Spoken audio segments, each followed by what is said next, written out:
Are we on? Yep. Ladies and gentlemen, welcome to the, what would you say, the capital of Australian football tonight. Where are we? With me, I'm Nick Stoll of SBS, and with me is Dylan Arvella. Dylan Arvella. This is sensational. I don't know who's watching.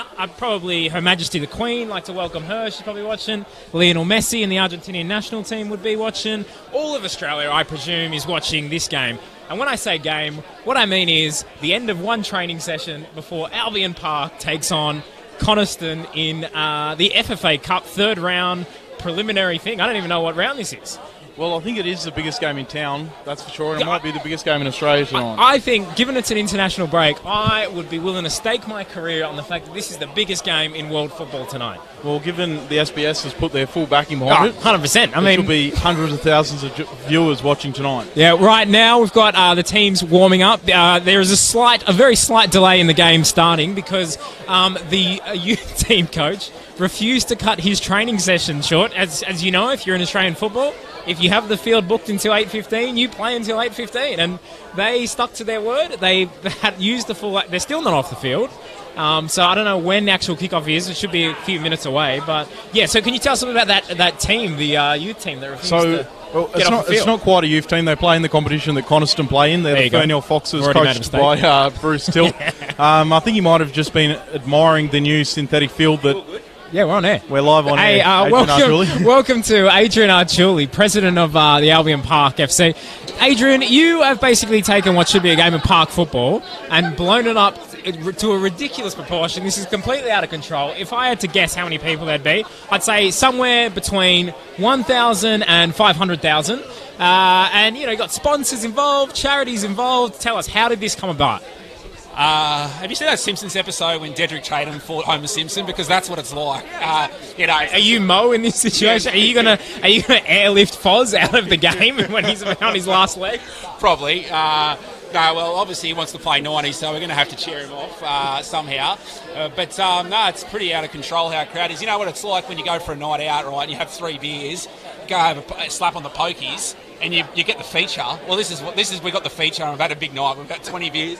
But no, how good this is. I can't believe how many people have come out, and the boys are so pumped, like from both sides. The spirit's going to be great, and there's a game of football on. If you didn't know, it's been an absolute sideshow for everything else. But enjoy if the viewers at home.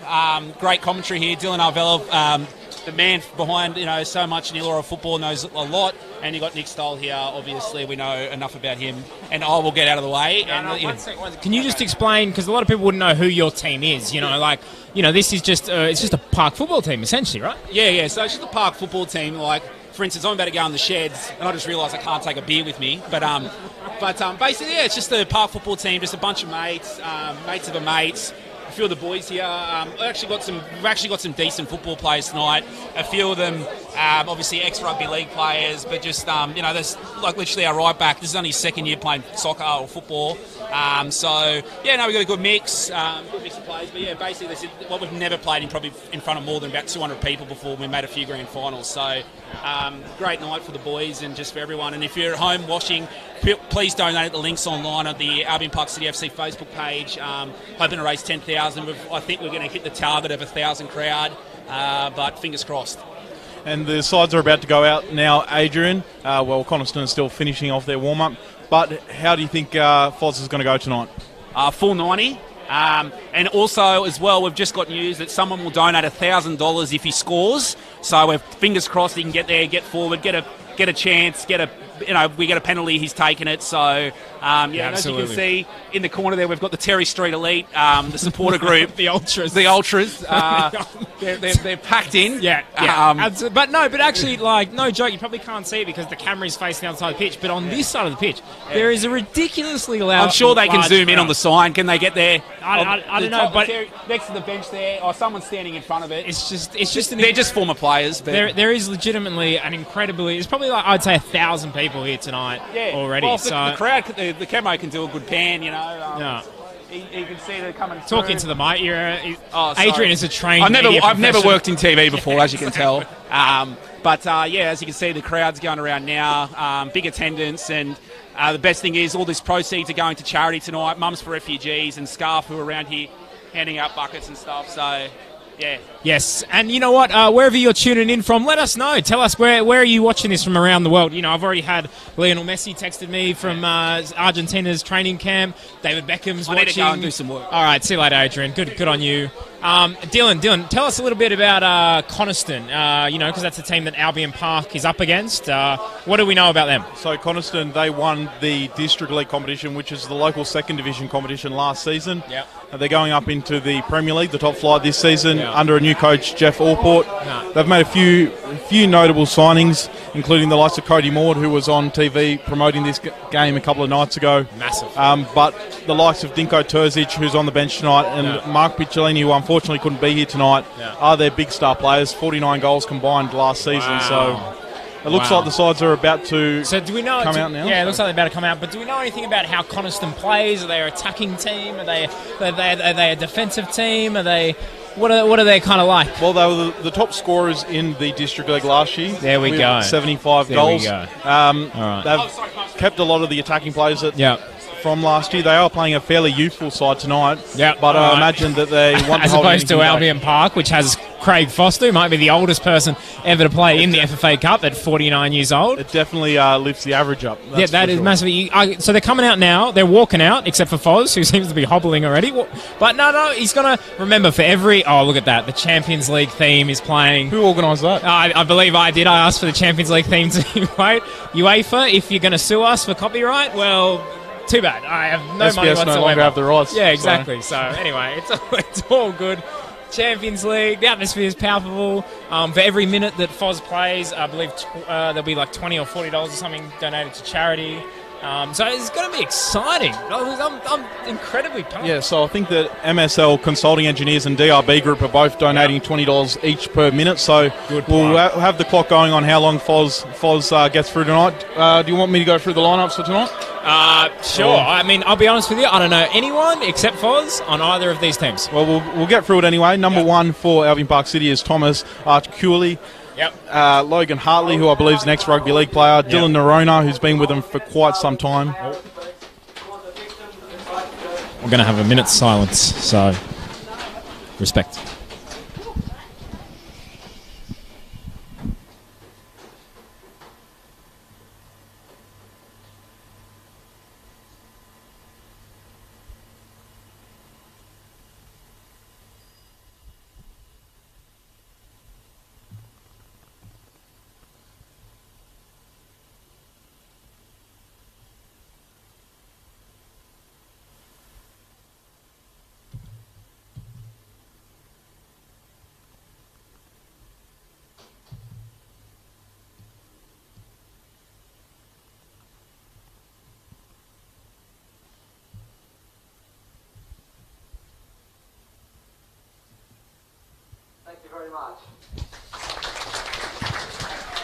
So that minute's silence would have been for the tragic events that happened in Christchurch last week, and of course our condolences to everyone affected by that particular event. Just to finish off the lineups, number 7, Jeremy Lawless. Number 10, Cole Nerona. Number 2, Reece Cullen. Number 4, Ceason Essen. Number 5, Martin Lengen. Of course, number 17, I believe, is Craig Foster. It's Craig Foster, former Socceroo, in case you don't know. I should point out that the players walked out with some refugee young children from the organisation SCARF, I believe. They help young refugees when they come from overseas, they get them in the community and get them kind of ingrained in the culture and all that stuff. So it's a very good organisation and another great charity that's being represented here tonight. And the last two players lining up for Albion Park tonight, Reece Marsh and number 3, Brendan Riley, who is a former Illawarra Premier League Grand Final winner and former Apia Player of the Year. So he should be a one to watch at the centre of the Albion Park City defence. As for Coniston, in goals, Blake Code. Number 26, Rory Evans. Number 3, Takayuki Kayano. Number 18, Christian Jovanovski. Number 16, Bowden Allport. Number 23, Brad Moreira. Number 28, Connor O'Neill. I couldn't quite get the number on Cody Maud. That was a bit tight in the team sheet for that one. Number 19, Nick Maseski. Number 22, Matty Tencher. And number 17, I believe, Luke Picciolini. As legends, every single one of them, absolute legends. When you think of big games, you think of these players. As I'm a little unaware of which these players, who is exactly who, I might be deferring to your expertise, or I might just give them nicknames based on their style of play. So no worries, get amongst it. Yeah, and you know what? If you're watching online on Facebook, on Twitter, on the World Game website, on YouTube, on Bar TV Sport, you can write your nicknames for the players, and then maybe we'll use some of them. So yeah, get involved, get amongst it, donate to charity. This is the magic of the cup. And one player I do want to just point out on the bench for Coniston, hopefully for Albion Park City, he doesn't have to come on, is Dinko Terzic. 32 goals in the District League last year. He's a very sharp shooter. Yeah. He picked up 1 goal in the local Processing Cup as well. So okay, starting on the bench. Big call from the coach there to leave one of the leading scorers on the bench. Well, I'm pretty sure Jeff Allport, the coach of Coniston, would be pretty confident of getting the win today. All right. We're close to kick off now. Do you have any predictions in terms of a scoreline? Well, I did. Adrian Archuli, the president of Albion Park, did give me a bit of a stat sheet before the game, and it says the worst defeat they've ever had is an 8-2 loss. And I did say to you that I think that record might be I think he'll describe in jeopardy tonight. I think he'll describe it as the largest defeat rather than the worst defeat. Yes, the largest defeat. And how long do you reckon Foz is going to keep himself on the park tonight? Do you reckon he'll make the full 90? Listen, what Foz has is stubbornness. We all know that in Australian football. Foz is stubborn. So, will he be able to run for the full 90? Probably not. Will he be standing out there watching the seconds tick by? Absolutely. Good. Looks like the team's going into huddles now. Obviously, in my playing days, you'd almost try and not laugh at whoever's trying to make a very serious, inspirational, any given Sunday type speech in the huddle. It's completely like, what are you going to tell them now? All right, guys, their weakness is left back. Let's see how they go. Foz is playing in central midfield, position he's most familiar with. It's probably going to be a more Pirlo-like role. Not too much running, quite a lot of passes being sprayed. Let's see how they go tonight. Do we know the referee's names? The referee tonight is Nathan Watton. He's a local Illawarra Premier League referee, but he also referees. He's an AR for the MPL 1. Yep. We have Brody Merchant as the AR 2. I can't pick out who is AR 1, but I'm going to hazard a guess that it's Nick Ryan, who refereed the Illawarra Premier League Grand Final last year. There you go. Look at that. That's why we've got you here. That is some local expertise. Moments away from kickoff. People tuning in from right around the world. Cristiano Ronaldo sent a message. He's saying, I love it from the Portuguese camp. Oh, could be early. Cody Maud could be problems early. Woof. Going very early for the full press, Coniston, it looks like. Do you reckon Craig Foster will be sticking? Oh, what a tackle early. Oh. And there's a foul there. It's absolute chaos. There we go. Luke Picciolini is a fairly noteworthy set-piece taker. He's standing over the ball. Bowden Allport, the son of Coach Jeff Allport, is also there, but I would fancy the number 17 to take this with his pretty lethal right foot. Foz is going into the wall. That's a bold strategy. If I was him, I would have feigned ignorance and just walked off somewhere else and try not to get hit. Surely he'd pull rank here. Well, because, if you think about it, if he gets hit in the midriff early, that could be trouble for the minutes up. Let's see. Just over the wall. It's a big save from the keeper. It's a massive save from the keeper. About 15 clearances and it's out for a corner. All right, we're gonna have to. I believe that keeper is called Thomas Archuli. It's the brother of Adrian Archuli, who we heard from before. We might have to just refer to him as Buffon. I think he's wearing the armband as well tonight, so Buffon might be appropriate. Yeah, apparently he's the team of the decade goalkeeper. Has made over 65 appearances for the team. So there you go. Oh, under pressure early. Let's see what's going on. Ooh. All right. I know it's early days, but you've got to say Coniston is dominating both the ball and territory. The ball over the top. That's Matty Tencher. He's a young player that's appeared in the last 2 District League Youth Pro Grand Finals and the top scorer for their Youth Pro team over the last 2 seasons. He's a pretty quick player, so I think that the Craig Foster might pass off marking duties on young Matty Tencher. I've got to say, it looked like number 3 there was playing an offside trap, but it also looked like he just might have, for Albion Park, just not be asked and couldn't be bothered running anymore. So, interesting start already. Here we go, Albion Park trying to play out. Oh, they're in trouble. There's Nick Masseski. Foz on the ball, interception. The N'Golo Kante of Albion Park. Is that 57? 50, yes, 57. 57. The reason for that high number is because that is the year that Les Murray came to Australia as a refugee. Of course, there's a lot of money being raised for refugees tonight. And Les Murray, obviously one of the all-time greats for Australian football, was a refugee, came out here in 1957, and I think he was in a kind of a refugee camp when he first came out here in the Illawarra kind of southern Sydney area. So, yeah.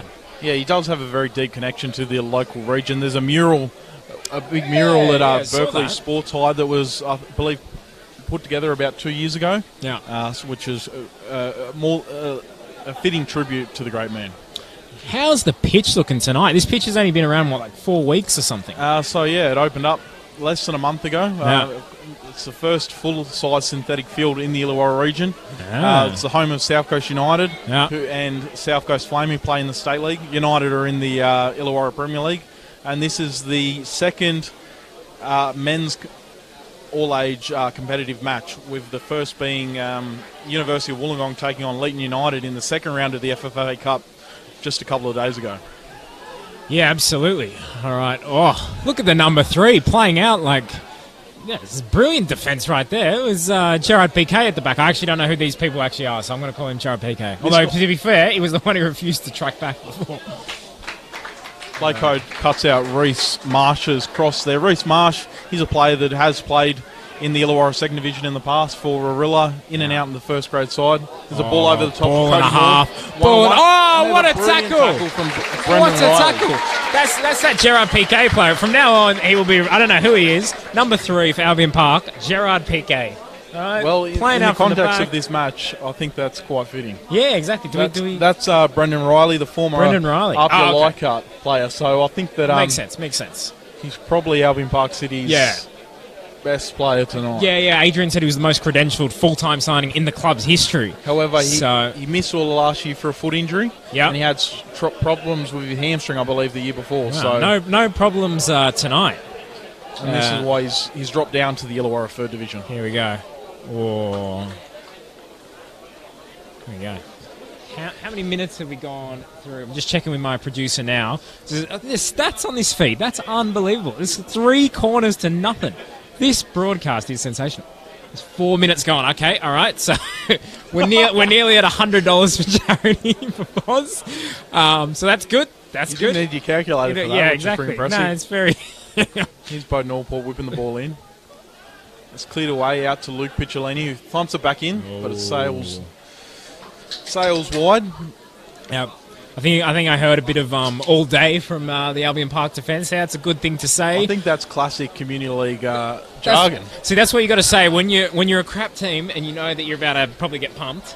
You got to start getting on in the players' heads of the other team, right? So as soon as they miss one, you go, all day, boys, all day, which basically just means that they've clearly missed a goal. Everyone knows it. But yeah, I don't know. Right through some of your other classic community football sayings, all day is a absolute classic one to get under the skin of the opposition.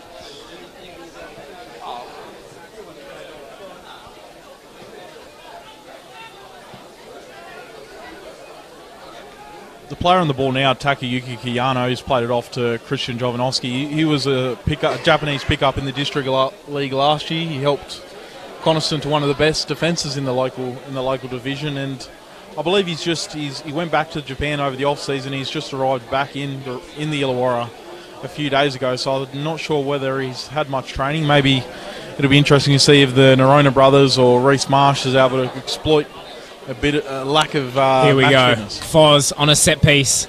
He's already gone to the back. Here we go. He plays a ball. Oh, and it's picked out already. So I don't know what our stats are like, but Foz passing accuracy a bit low early on. Wouldn't it be funny if the coach subbed him? Oh. Don't worry about That'd charity. Be outrageous. Who is Adrian? Is Adrian calling himself the coach tonight? Well, he's a bit of a coach, president, co-owner. Oh, here we go. Foz puts a guy on the deck. Look at that. Frankie Dion. Oh, and then lets it go. Foz again. The passing accuracy quite low, but the way the guy slipped over, that's the magic of the FA Cup right there. People falling on their arse. Is there going to be any sponsors sponsoring those sort of bits of skill move. I think Matty Tencher won't like watching that on the replay for sure. Yeah, I reckon for every player that slips over, I don't know who can we tie in for slipping. I don't know, maybe Nike or some boot sponsor can sponsor. Free player slips over $5. I'm just making this up, by the way. This is not binding whatsoever. I reckon higher than 5. 5, all right. Start Nike, at 20. international brand, I reckon $1 billion for every slip. There we go. We've negotiated it. Nike, right in and just confirm those details. I'm sure they'll be fine. It seems like Thomas Achuli is 7 minutes into the game, just slowly making his way over to the ball. Time-wasting tactics already. One thing that should be noted. They're playing for pens. One thing that should be noted. This is the club's first ever game with limited substitutes. Obviously, three interchanges in this match when the Community League is usually unlimited interchange. So this is a movie, man. This is a movie. This is like the average Joes in dodgeball or basketball or any of these classic comedies where just a group of ragtag individuals come together and the first game ever with limited substitutes. Jeez, Craig Foster's played it across his goal, but honestly, Nick Naseski couldn't control it. It'll be very interesting to see whether Craig Foster is able to stick to his coaching philosophies in this particular match. Does he start lumping it long? Whenever I watch him on the Premier League coverage, he's not overly optimistic about sides that set up in an extremely low block. And don't. And now he's camped out. And now he's gone from number 6. Oh, look at this! This is very interesting technique. They're splitting the wing backs very wide. This is Barcelona-esque. Coniston, honestly, they should pressure a bit. I think they're kind of letting Foz play out for a bit. I've actually played with Foz at a few charity tournaments, and he does get a bit annoyed when you don't make the right runs. So good luck to Albion Park players out there tonight. Oh, physical. As the Gerard Piqué, Logan Hartley goes for is a actually run. known. No, sorry. Brendan Riley. Sorry, Logan Hartley is, of course, the former Dabdo Canaries rugby league player. All right, we'll call him Sergio Ramosin. Sergio Ramosin, Gerard Piqué at the back. Dabdo Canaries, a famous rugby league club. Foz, giving the ball away again. Then. There we go. That's the passing accuracy up. Oh, and number 2 is just let that go. Ooh. We've had some early feedback. My girlfriend's got in touch, and she goes, the other commentator seems to know what he's doing, and you're just yelling oofed and ball. So thank you for that. It's my girlfriend there, Freedom. For every piece of information you need some oof. If you can get in touch with us, either by just texting me insults directly or getting on all the feeds, that's great. That's great. No, well, we're 10 minutes into this match, and I think it's fair play to City for still having the score at 0-0. Thomas Archuli's only had to make one save so far, so pretty good effort for the Community League side. Yeah, absolutely. 10 minutes gone. It's also worth mentioning it's an absolutely sensational night. Yeah. It's been pelting down rain for the past 7 days, so beautiful. For the skies to clear tonight for a game of football for a good cause is pretty good to see. It's also worth mentioning that Albion Park actually had the ball in Coniston's half just then, which was an exciting development going forward. Oh!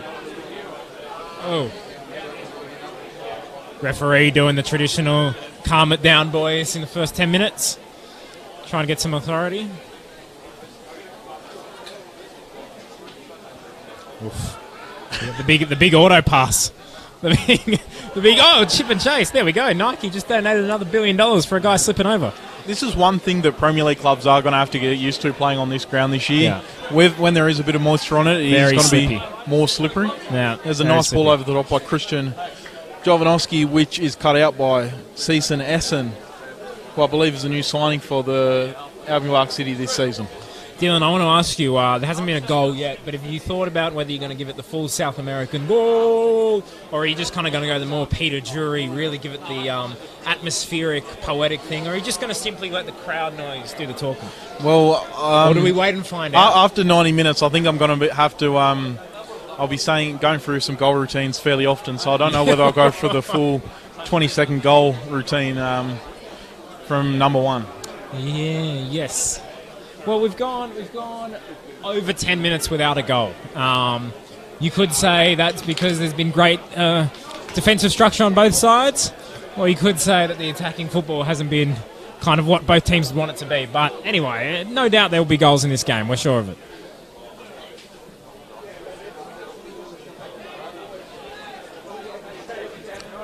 I think that Jeff Allport, he coached Wollongong United last year, who were one of the favourites to win the competition. And in the first round, in the first FFA Cup match they played last year, was against a side called Doomside Hawks. Yeah. Oh, there's a slip here. And that's Brad Moreira on the ball, I believe. Look at that. That guy, Brendan Riley, mate, he's an absolute gun. Honestly, sign him up someone else. You know. Not to be his agent. I think that he was nearly on Coniston's books as well. Yeah, I was going to say, he seems a bit above this level. And also, he's doing a lot of work. I think he's still 27, so I think he's dropping back down to this league for a season. All right. But I don't expect him to be playing in Community League for longer than 2019. Well, I know Real Madrid are looking at some transfers with Zidane. I think he's been given an open checkbook. Going in the block along the line. Oh, what a miss! Fam, what a miss! That's the aforementioned Matty Chencha. That's got to be a miss for charity. I don't know if he's trying to keep the game. Is Adidas getting involved for? Oh my god, for misses? That was an unbelievable. I don't know. Maybe Specsavers have sponsored that one. That's a shocker. But I mean, with respect to everyone here, but it's quite a let off for Albion Park City though. That was right on the edge of the 6-yard box for young Chencha. That was, listen, it happens to the best of us for sure, but yeah, I don't know. We're going to have to call that guy Gonzalo Higuain. That's going to be his nickname, because that was a stick. That's controversial. A question for you. When was your last game on a full-size pitch? On a full-size pitch, my last game, it would have been last year, Here's Chencha through on goal again. Oh, here we go. He's got Maseski to his left. Oh, Foz with a big interception. Oh, Thomas De Gea Archuli. Oh, Foz dribbling. Oh, there we go. That was a bit De Gea-like from Thomas Archuli in goal there. Yeah, saved with the feet. Oh, we've got. You look at this. We've got replays in the bottom corner of the screen. Honestly, sensational. If the near miss is being replayed, and seriously, if you need someone to host your football game, then Bar TV Sport doing a sensational job. This is unbelievable level of production. I honestly thought there was going to be about 5 people here tonight. I thought I'd be freezing. I thought we'd be filming off someone's phone. I was worried Archuli, was going to be had his iPhone up here. Yeah, exactly. And this is the high. Honestly, we were taking the piss a bit by playing the Champions League theme at the start, but this is worthy of the Champions League. The lights, the pitch, the crowd. I've got to be honest, in terms of Ian McLennan Park, the last game that I can remember this many people here was the Community League final 3 years ago, which Coniston were actually in. They beat Dandaloo that day in a penalty shootout. Wow. Because and they've made a miraculous run up the local footballing pyramid, but there was about probably 700 or 800 people there that night, and I think this crowd really pushes it close. And you notice the cars out of the back. I don't know if the the footage will pick that up. Yeah. But no, it can't. It's very rare. Let's just say there's about 500,000 cars over there. No one will argue. No one will argue. Anyway, mate, so, I mean, this area, it's pretty rich in terms of football history. Got a lot of Socceroos who come out of here. I think of like Scott Chipperfield and Luke Wilshire. Oh, here we go. Oh! VAR. So there was Cody Maud crossing into the box, and I believe Luke Picciolini. Is that a miss? Does that go down as a miss? No, yeah, it's... off the underside of the bar? I don't know. We're going to have to go to VAR. I don't know. I'm assuming we have it, given all the other technology we have here tonight. We have 150 different angles. Nick Ryan, the AR1, was right on the line there, so I think that let's give Albion Park City the benefit of the doubt and say that was definitely not over the line. Yeah, we're doing the technology now. We're running it on our special super screen that only I can see, and I can tell you, it's just inches away, mate. Is this running at 720p or? Yeah, I know. It's unbelievable. It's actually at 4K that I'm seeing it. It's incredible. I can see into the future actually with this technology. Bar TV Sport, sensational. Shout out to Twitter, also streaming it, YouTube, Facebook.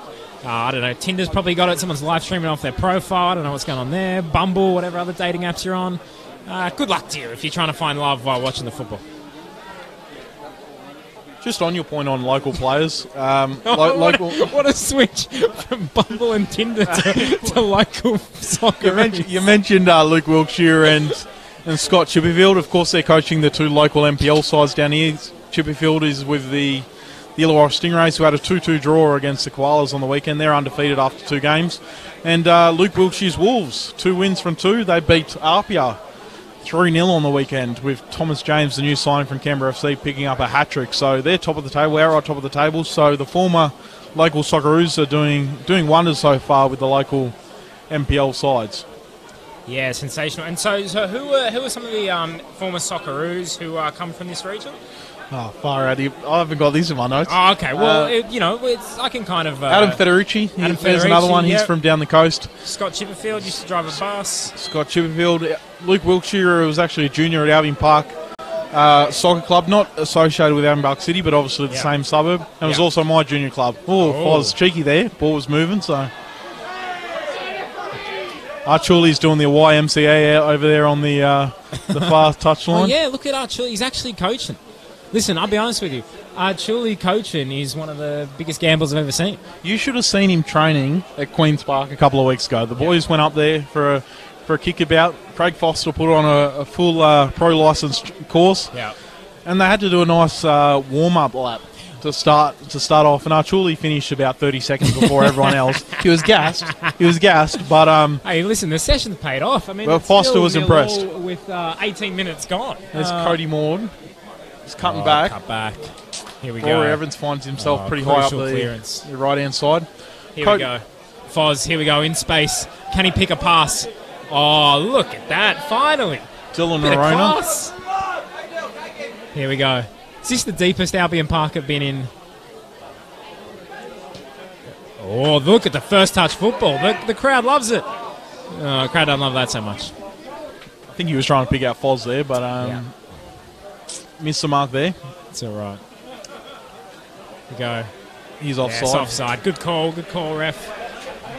The ultras behind the Albion Park bench. What do they call them? The Terry Street Elite. Terry Street Elite. Terry Street, the main road going through Albion Park, is it? Through Albion Park. There you go. All right. Well, obviously, you've obviously their got home Liverpool. ground is nowhere near Terry Street, but no, you got Liverpool have got the Cop, Sydney FC got the Cove, Wanderers got the RBB, and got Terry Street Elite going on.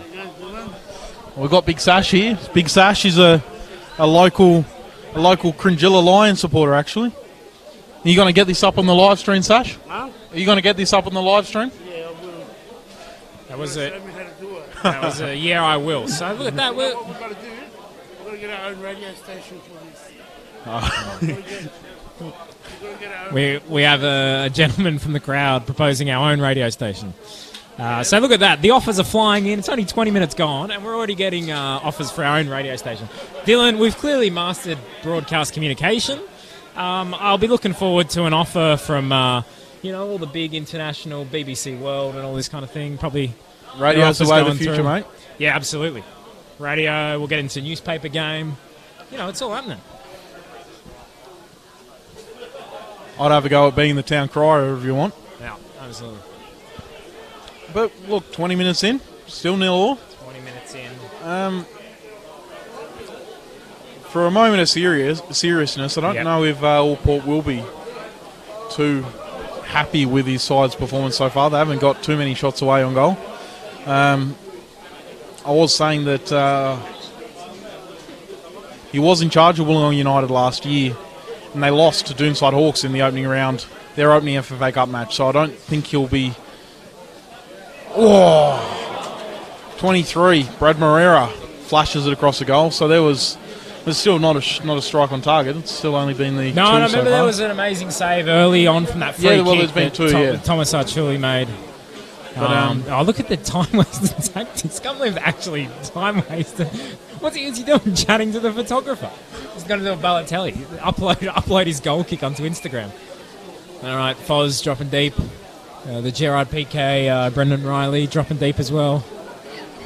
Come on, just... I think he's bottling it. He's going long. Yeah. He's going long.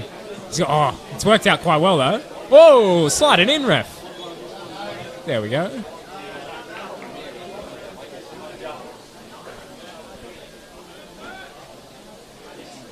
All right, here we go. Foz, just a nice short pass. Get that passing accuracy up. Smart play.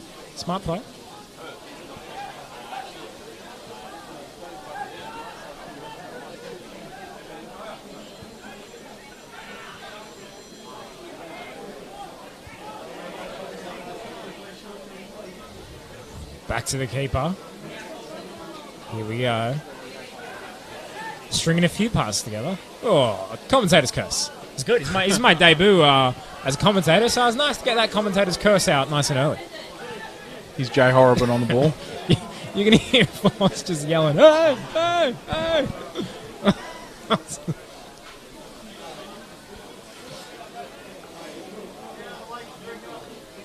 I am genuinely surprised that it is still 0-0. Here we go. A run from right back. Oh, he's gone past 3? No. What on? I thought there might have nearly been a touch there back to the keeper. If I knew how good this Gerard Piqué, Brendan Riley guy was, man, I would have had a bit more faith. We were saying before that we were worried that they might receive their heaviest defeat ever, the 8-2 loss. You said that, just for the record, but I said the largest defeat. That's true. But, it just seems like it's not so much in jeopardy. So, turns out my predictions are not Paul the Octopus-like. Or do you think once one goal happens, the floodgates will open? I'm seriously concerned about... Oh, Foz with the sliding challenge. That was insane. Oh. Imagine he gets sent off. He gets sent off, ruins the whole night. His last competitive football match. To be honest, he must be... The ref must not want to send him off, because obviously, he won't be a popular man. But I wonder if Foz is going to take that to liberty and just start throwing in reckless challenge left, right and centre. One of the many subplots of this game to unfold. I think the biggest jeopardy for... Oh, here we go. Nick Maseski plays it for a deflection. Chencha offside.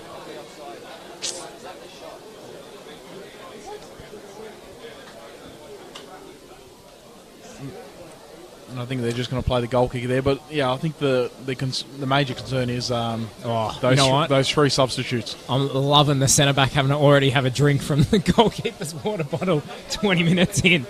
That is park football, ladies and gentlemen. You need to take advantage of the goalkeeper's water bottle as much as you possibly can. Absolutely. A solid drinks break already. By the way, the canteen's smelling all right tonight. What's going on? What kind of specials we got there? It wouldn't be a FFA Cup match without us mentioning the local cuisine on offer. Yeah, it looks like Gordon Ramsay's come through to cook on a bit of a special. Jamie Oliver's involved tonight. Cheers, lads. For you probably can't hear him. Might be picked up the microphone. They're saying we love it. Local football. They're all here tonight. If you are just joining us, obviously it's 24 minutes in. I don't know what you're doing for the first 24 minutes. Oh! I thought he just left that into his net. Yeah, how about the ballsy? I'll just let that one go. Did you catch that Millwall keeper on over the weekend? No, it seems very much like that. That's another one where the keeper just yells, all day, boys, all day. All day. Nearly came off the upright. All day. Or even if you really want to start getting stuck in, you just got to go, they got nothing, boys. They got nothing. Clearly, they've had the most shots. They got something, but, here we go. A rare Albion park attack. Reece Marsh is taking on... Wouldn't the crowd go off? Rory Evans.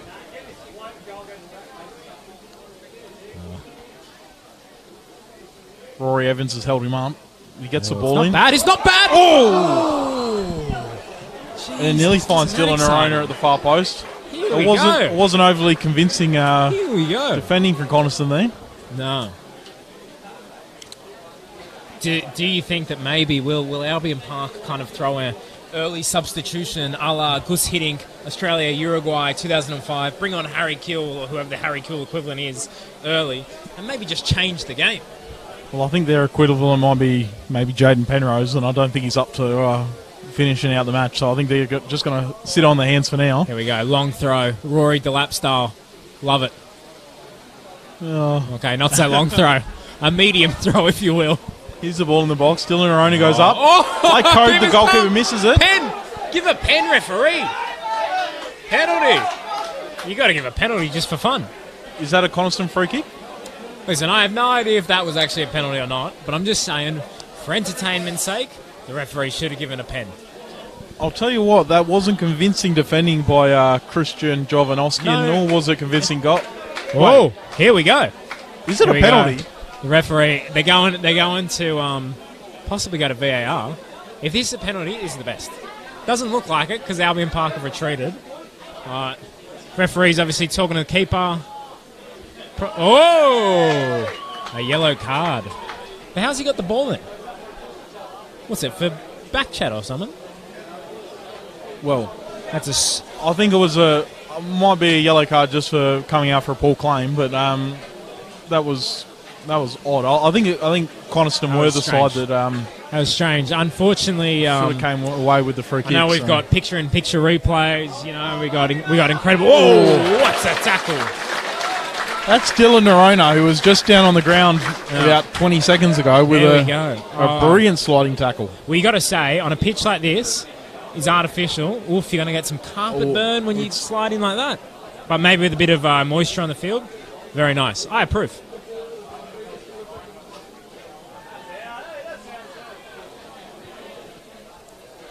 Oh, Thomas Archuli tips it over and it's cleared away. You saw the two Albion Park City boys calling for the liner to put his flag up there, but there's another Community League reference. Play the whistle, boys. Yeah, absolutely.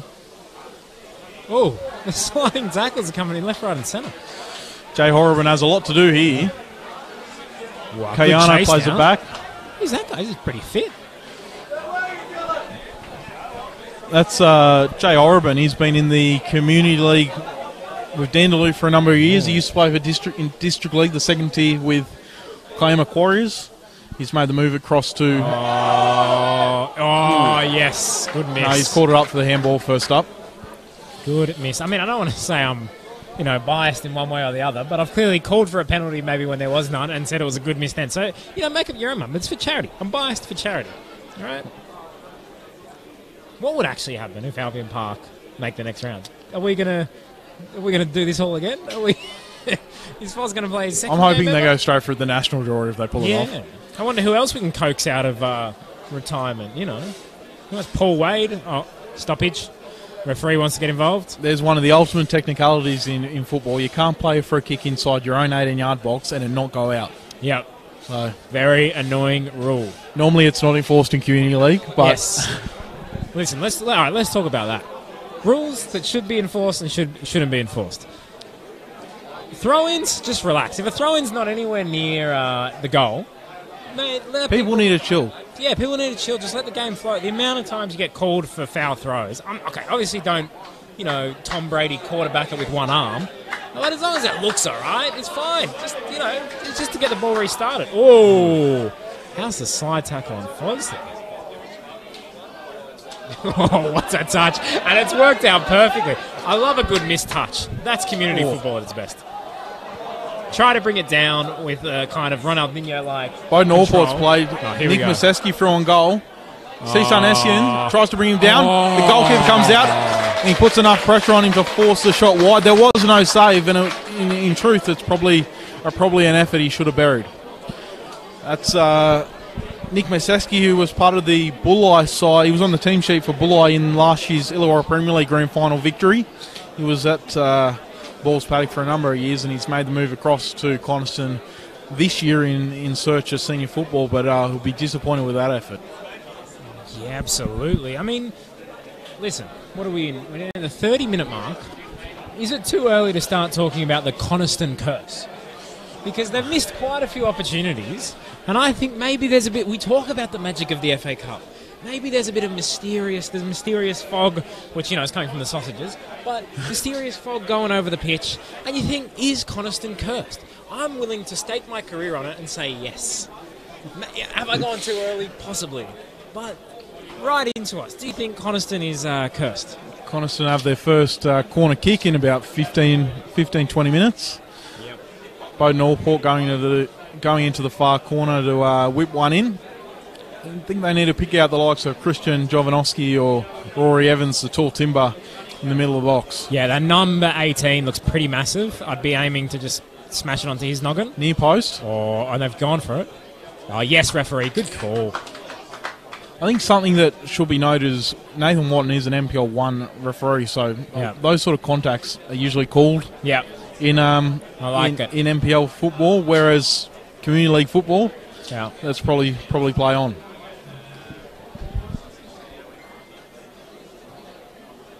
All right, a bit of trivia. Let's go for a bit of trivia as there's a bit of a stoppage in play.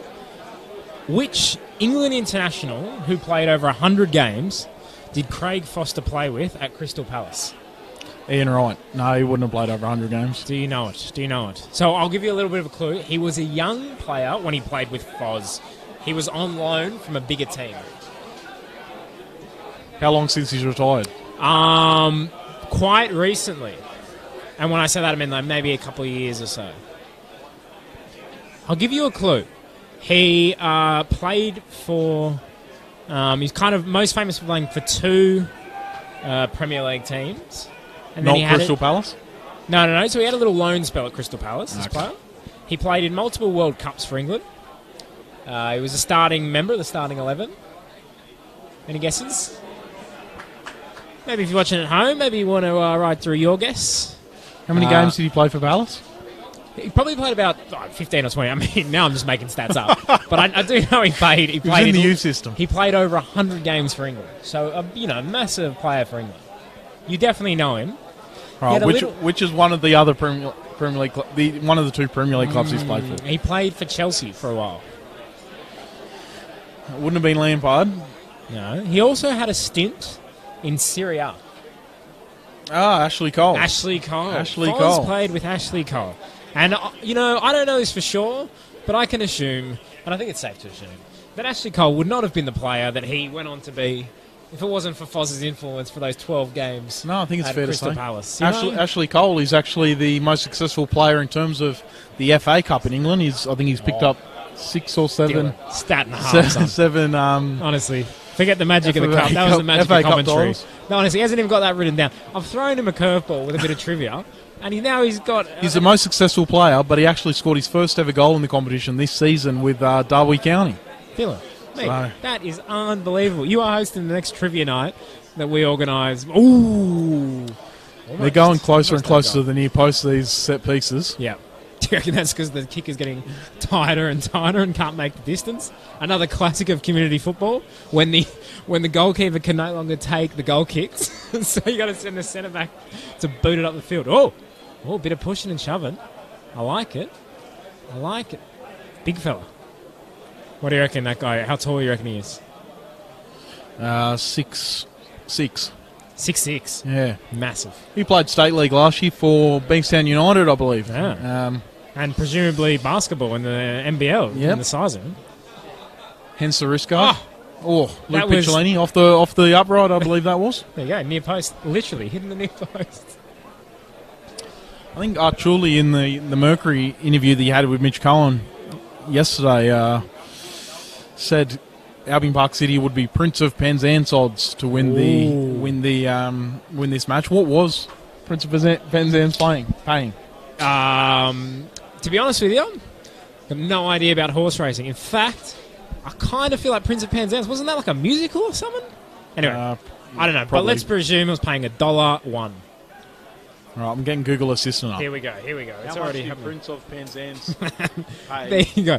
Who needs researchers, ladies and gentlemen, when you have Google Assistant on your phone? This is modern. We're broadcasting from the year 3019. Never mind 2019.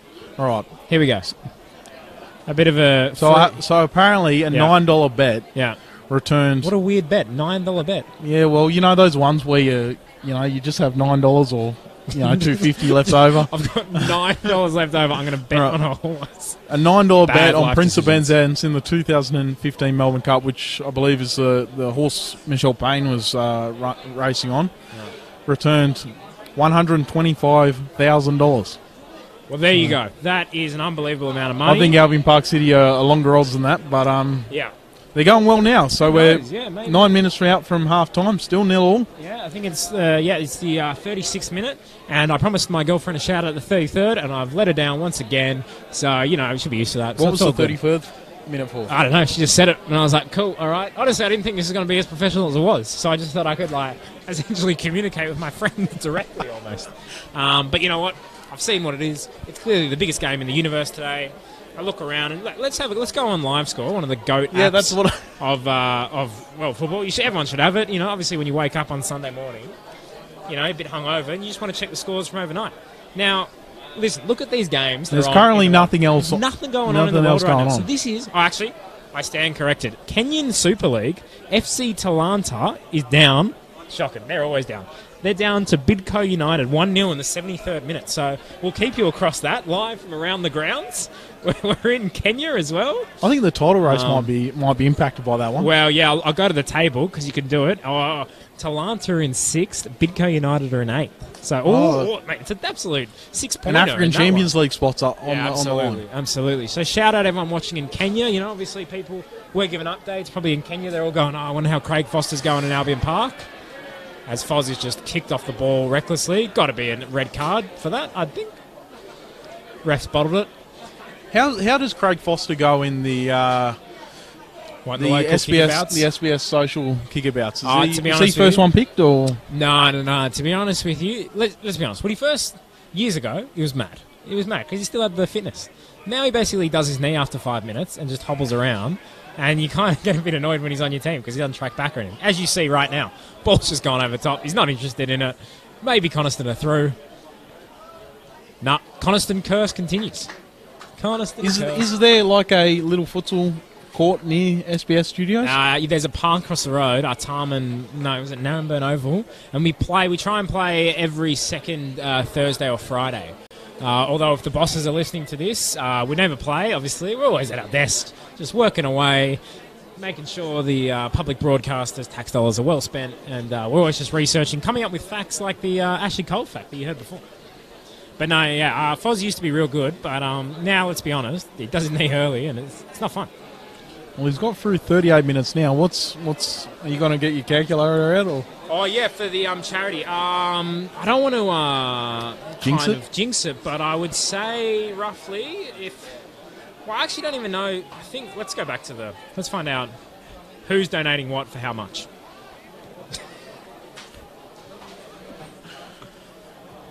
All right. So, for every minute that Foz plays, 2 companies are going to donate $20 to Mums for Refugees, which is a really great cause. Mums for Refugees. So the companies are MSL Consulting Engineers. So I don't know, if you need some consulting about some engineering work, talk to them. And DRB Group. I know nothing about DRB Group, but if you need some direct radio batteries... That's probably not what it stands for. What could it stand for? Well, we're getting into radio after this. Yeah, so, exactly. Direct. Here we go. Stands for... It's DRB Group is an accounting, financial, advising, and more. More is probably the discount radio batteries that I was talking about. So, listen. They're donating $20 for every minute Foz plays, which is really good on them. And, I'm sure other people are donating. I know there's links that you can click on. We're going to auction off a signed Socceroos jersey at half-time. Foz's shirt is probably going to be auctioned off at some stage. But let's work it out. So that's $40 per minute. And as soon as I find my calculator... While you're working this out... Yeah, go on. Give it a bit of real commentary. We've got Coniston lining up a free kick about 22, 23 out, right in centre. Thomas Archuli's lined up his wall. Luke Picciolini's over it. Cody Moore's looking at it, but Luke Picciolini is going to be all over this one, I think. And then Archuli is leaving a lot of space what is he to doing? the right of the goal, and I think that's where Luke Picciolini might be aiming for, or maybe double bluff. You never know. Luke Picciolini is the Juninho Pernambucano of free kicks. Oh, ooh, great! They're keeping. That was well covered ground, and he 40 drop bucks kicks times 40 minutes. $1,600 has already been raised for charity tonight.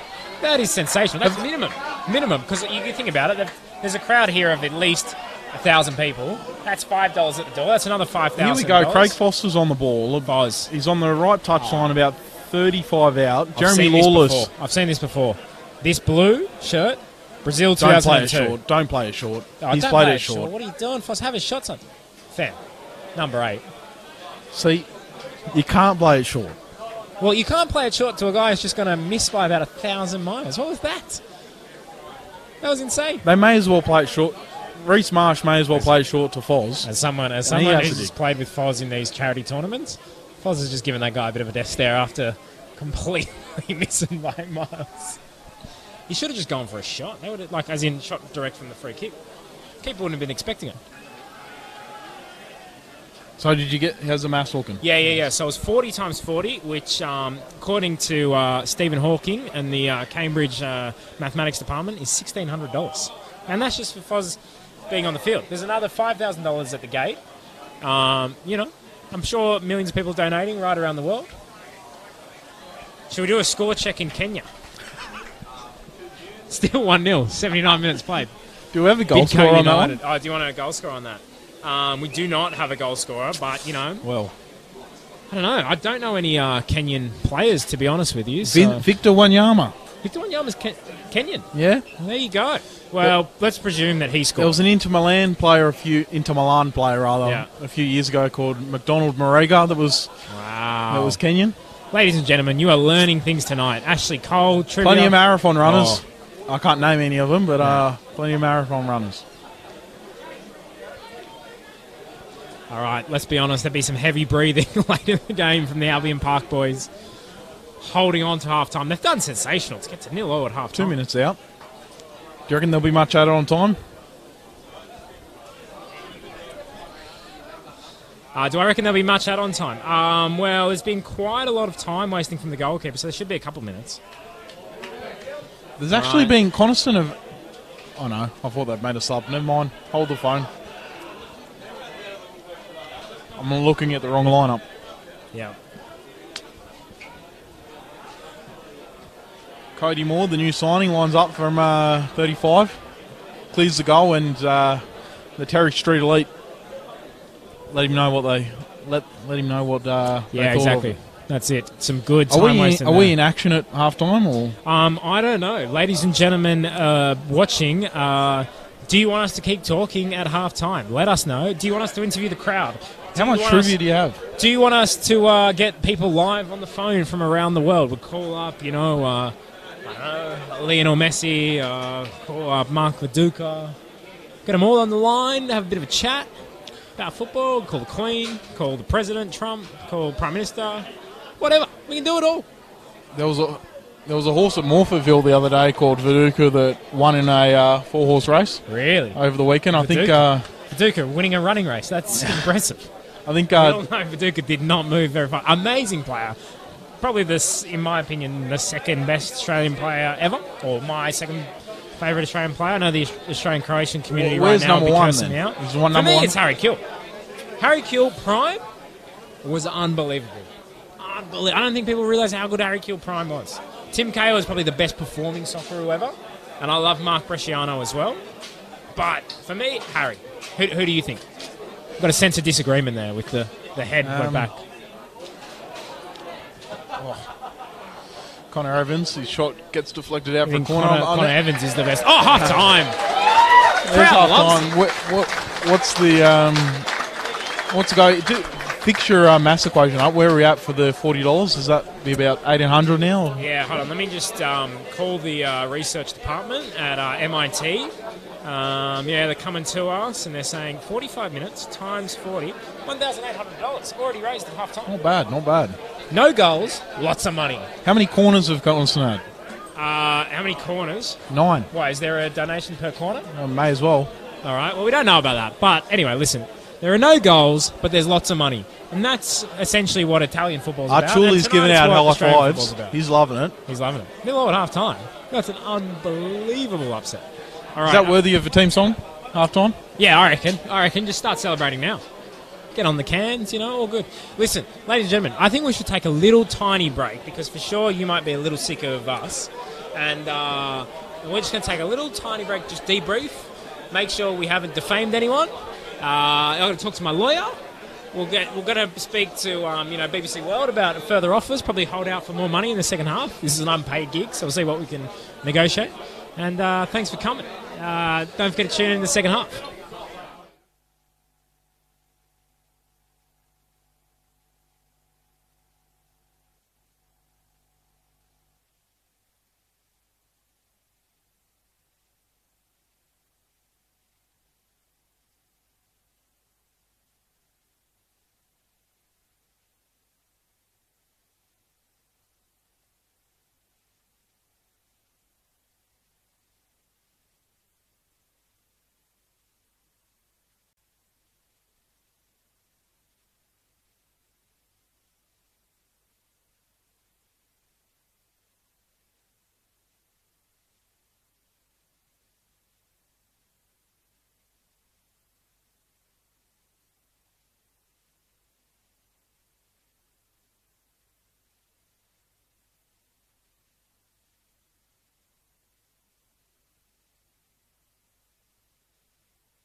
right, ladies and gentlemen, welcome back to the second half of the greatest game in football history. Let's be honest, that's not an oversell at all.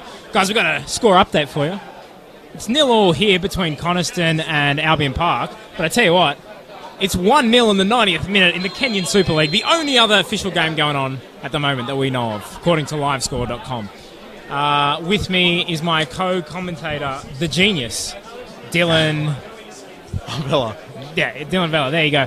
And so, basically, we're very excited. Obviously, the coaches have had a bit of a word to both teams. Albion Park have said that you need to waste more time. Coniston has said, seriously, guys, are we drawing with a Park team? 700. Hey, great news. At half-time, they auctioned off a signed Socceroos jersey for $1,000. The winning bid coming from Craig Foster. So, well done. Foz playing and buying things in the auction. I'll tell you what, the bloke with the white hat down on the fence was giving him a run for his money. There you go. You got to love a bloke with a white hat on the fence. That is one of the great aspects of community football. I think it was soon we're going to have a representative from Mums for Refugees on, because we've already raised, I think, over like 2,000, 3,000... Well, who knows the final tally? I don't know, but thousands of dollars have been raised already for charity. A reminder, every minute that Foz plays gets $40. I don't think this guy's going to be playing much longer. Oh, look at that one. A nice clearance of the fence by Jeremy Lawless. Time wasting. I'm just trying to see if Coniston have made any changes in the second half. I think they're right. And we've also got... yellow card from the ref.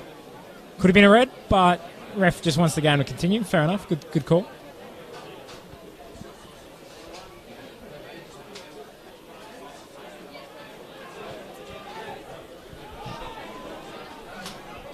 I believe Foz was just appealing for offside for a linesman. There was no one either. So, anyway.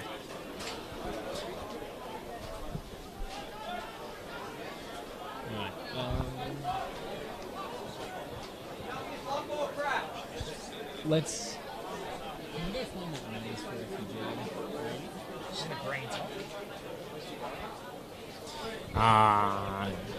Shout out to the Mums for Refugees lady that we were... Yeah, we're looking at this Mums for Refugees woman on, which is going to be great because she's going to tell us all about that great charity. But yeah, 0-0 here so far. Adrian's on the lookout. What we've lacked in goals, we've more than got in entertainment and close chances. Coniston missed a series of chances, which I dubbed the Coniston curse. Oh, and there's the opening goal. The curse has ended, ladies and gentlemen. And where were you when the curse ended? Finally, Coniston break the deadlock. And that goal comes through Matty Tencher from a Nick Massessi cross.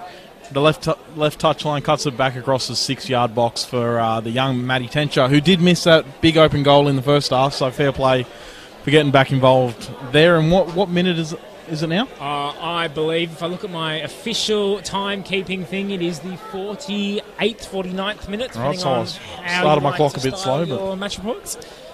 1-0 down, obviously, Albion Park going to have to go for it now, throw everybody forward. It's going to be interesting. But Nick, we've got our representative from Mums for Refugees. I'll just pass over the mic. Yes. Okay. Can you just please tell us your name, first of all? Hi, I'm Kath. Yes, I'm from Mums for Refugees. Catherine from Mums from Refugees, which is one of the charities that is represented tonight that will be getting the proceeds.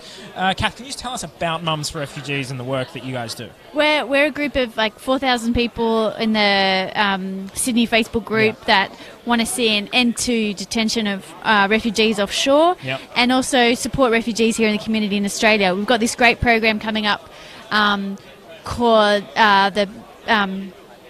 with a food pantry, where we're giving food parcels out to community, overcoming social isolation and helping with wraparound services. Yeah, that's excellent. And this was the charity of choice for Craig Foster. He's a massive supporter of what you guys do. And he's been a massive supporter of like changing the conversation about refugees. We've seen people getting persecuted for far too long.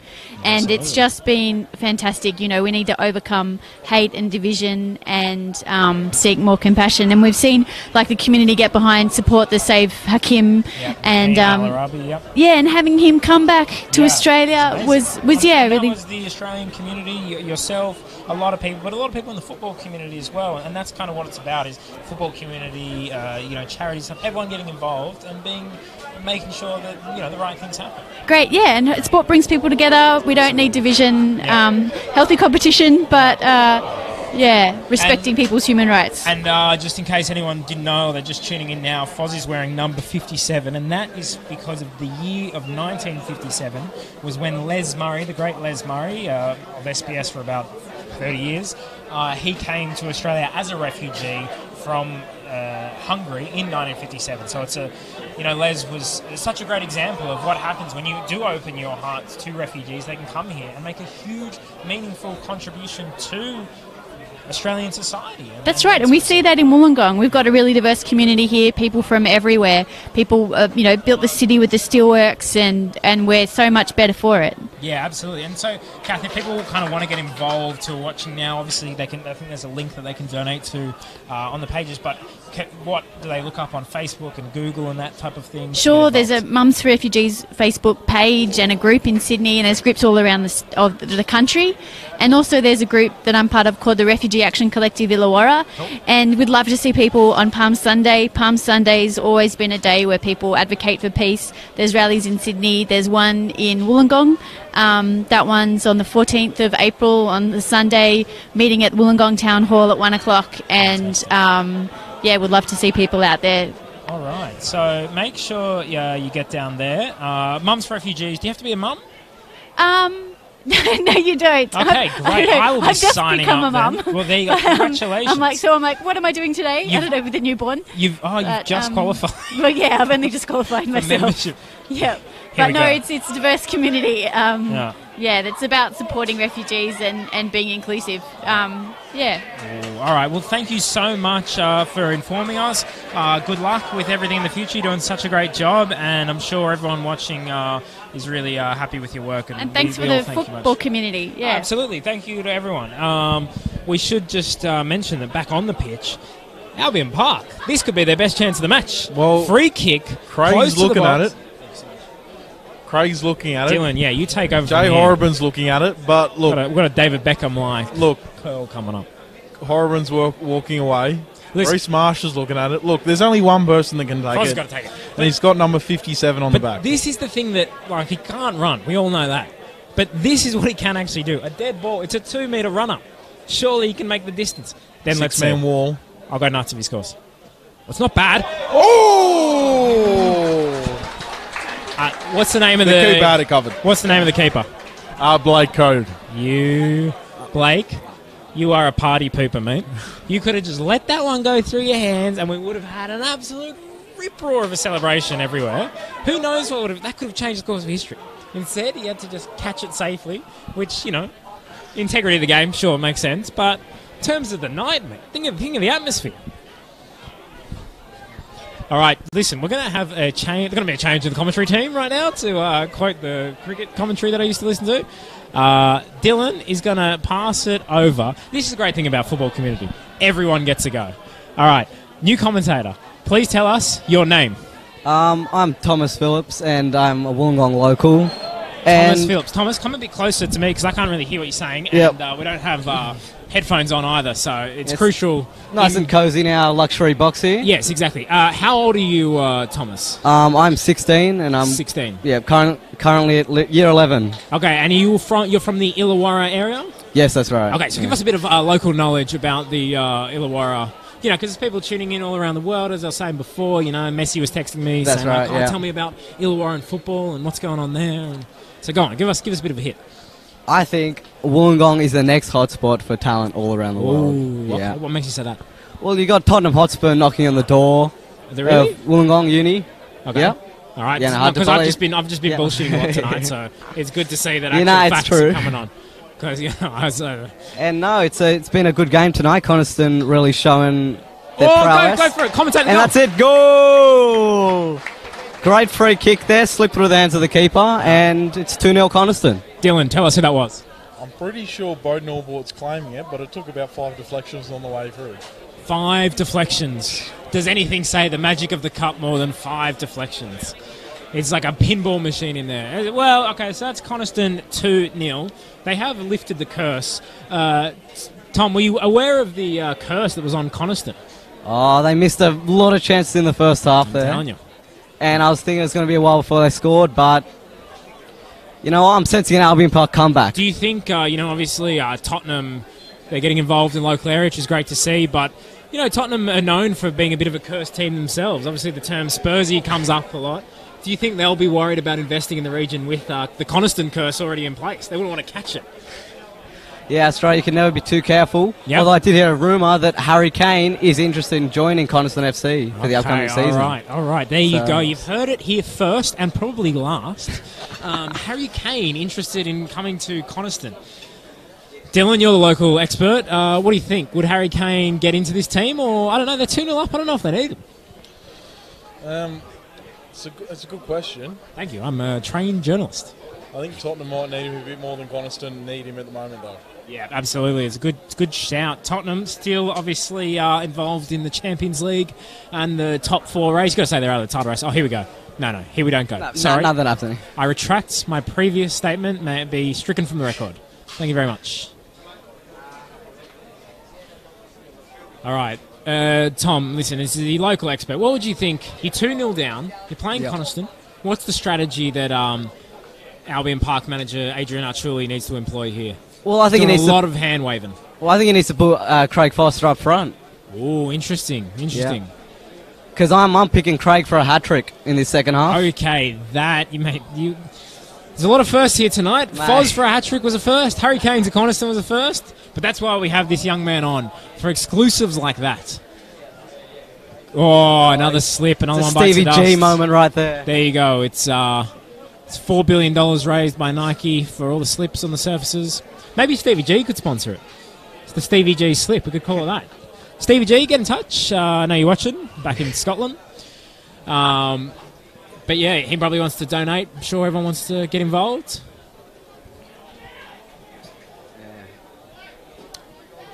All right, Tom, we were talking before about famous soccer players, or football players, sorry, that have come from the Illawarra area. Who is your all-time favourite?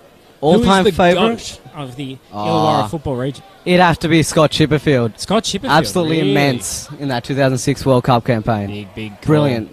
What Wall at the about, back. you'd have him over Luke Wilkshire? Yeah, the current Wollongong Wolves coach. Yeah. And just literally drop that little bit of knowledge right there. That's how you do it. Ooh. Yeah, hopefully he can bring the Wolves back into the A-League where they belong. All right, there we go. What are we up to now? Right. We're up to the 57th minute. Hey, ladies and gentlemen, I believe we have a representative from SCARF, one of the other charities that is receiving the many, many donations from tonight. Representative from the Great SCARF charity. Please tell us your name. Yeah, hi, I'm Pippa Rendell and I'm the manager of SCARF. Hey, excellent to meet you, Pippa. Tell us about SCARF and what they do. Yeah, well, at SCARF we provide really practical support for refugees as they settle into the Illawarra.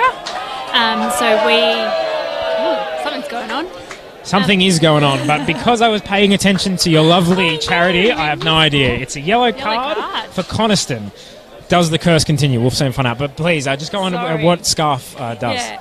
So we have a network of over 250 active volunteers who provide a range of programs and services for refugees in the Illawarra. Really, it's all about building a sense of belonging and building connections between people, and also providing some of that practical support around, how do you go about getting a job in your country? How do you make friends and connections with people in the local area? How do you learn to get about? How do you learn to drive? I tell you what, those sorts of things. One way you can do that, football. Football is such an international language, and I know of so many refugees. We were talking about Les Murray before, who have been able to connect to their community, their local community, through local football clubs like Albion Park and Coniston and many clubs across the Illawarra area. So it's fantastic kind of what you guys do and the football clubs do, and Spot on, absolutely. Like, football is very popular among a lot of our community members. They love it, and it is a great way to get involved. Yeah, absolutely. And Oh, well done to Coniston for missing there, that we didn't have to interrupt this interview. Thank you very much, player number 19. Just want to ask, how can people get involved with your organisation? Yeah, there's a whole different range. So if people want to volunteer, they can. We've got a whole range of programs that people can involved with, and they go from being you can be paired up with an individual or a family and just hang out with them a couple of hours a week and provide, friendship that way. Great. Or you can do some education and tutoring. We've got programs for young people in terms of leadership and development, and we've got a driver mentoring program. So, I don't know who taught you to drive, but for me it was my uncle. Yes. If you don't have someone close by who's got access to a car and all those sorts of things, that can be really hard. Yeah, absolutely, and so important. Yeah, so... it's such a great organisation. So what do people Google and search in Facebook and all that to get involved? Scarf Refugee Support, absolutely. Okay. Scarf is spelled SC... it's spelled like a scarf around your neck. Yes, Think of okay. it, a nice warm scarf. All right, there you go. A nice warm scarf, yeah. like a warm community embrace, which is That's what right. the organisation does. And of course, fundraising like this, events like this are really important to us because this is we're not government funded, so this is how we run our programs and services. And along with Mums for Refugees, this was one of the charities that Foz chose. It was very important to him. So another great organisation. Yeah, so no, it's fantastic. Hey, thank you so much for coming on. Thank you so much for all the work you do, and good luck to you and your organisation. And Scarf, and everyone get on board. Scarf, Google it, Facebook it, donate your time, money, everything. It'd be much appreciated. Thanks so much. All right, thank you. Dylan, what's been happening in the game? It is fantastic to see what those two charities have done, and it's great to see what this game has done. I just want to finish off the chat with Thomas Phillips. Yep, go on. He's a university junior, under 16s, I believe. What, you're at uni already? No, University FC. As a team? University FC. How's the side looking heading into 2019? Oh, we're looking real strong. After a semi-final defeat last year, we're going to be back for revenge, and hopefully we can win something this year. Do you have any shout-outs for your university teammates? Oh, absolutely. I think Lincoln Tutt and Julian Mayhew, absolute stars. They just rip it up every single week.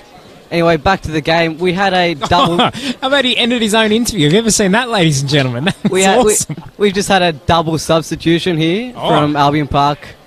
Shout out Tom actually watching the game. But the good news is Craig Foster is still on the field, so the money for charity is still coming in. Hey, he's actually moving all right. Look at this. Here we go. He gets the cut back here. Here we go. Oh, fam, you got to cut it back. Oh. No, bro. Oh! That was close chance there for close. CJ Lewis. See, isn't that... Hold on, wasn't that a writer? Who wrote Lord of the Rings? Seriously, who wrote Lord of the Rings? I'm sure... J.R. Tolkien. No, okay. Lion, Witch in the Wardrobe. Nick, your literacy knowledge C.L. Lewis. C.L. Lewis. There you go, ladies and gentlemen. This is a high-class event. This is English literature is going to be discussed, and so is many high-class things. We're just raising the cultural bar right now. Yep, so you may just miss number 22, missing his third chance in front of goal for the night. Oh, there we That's go. a hat-trick. Stats. Yeah. 2-0 down. You know what? Actually, Tom, you did say that Foz should go forward, and he looks like he's gone into the number 10 position. Maybe that's just because he can't move so much. But he's moving all right, honestly. I got to give it to the old fella. I was absolutely creaming him, saying that he wasn't going to make more than 5 minutes. He was going to hobble onto the walking on the pitch. But he's still out there, raising money for charity.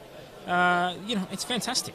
Tom, what have you thought of the atmosphere so far from the Illawarra people? I think it's fantastic. Yep.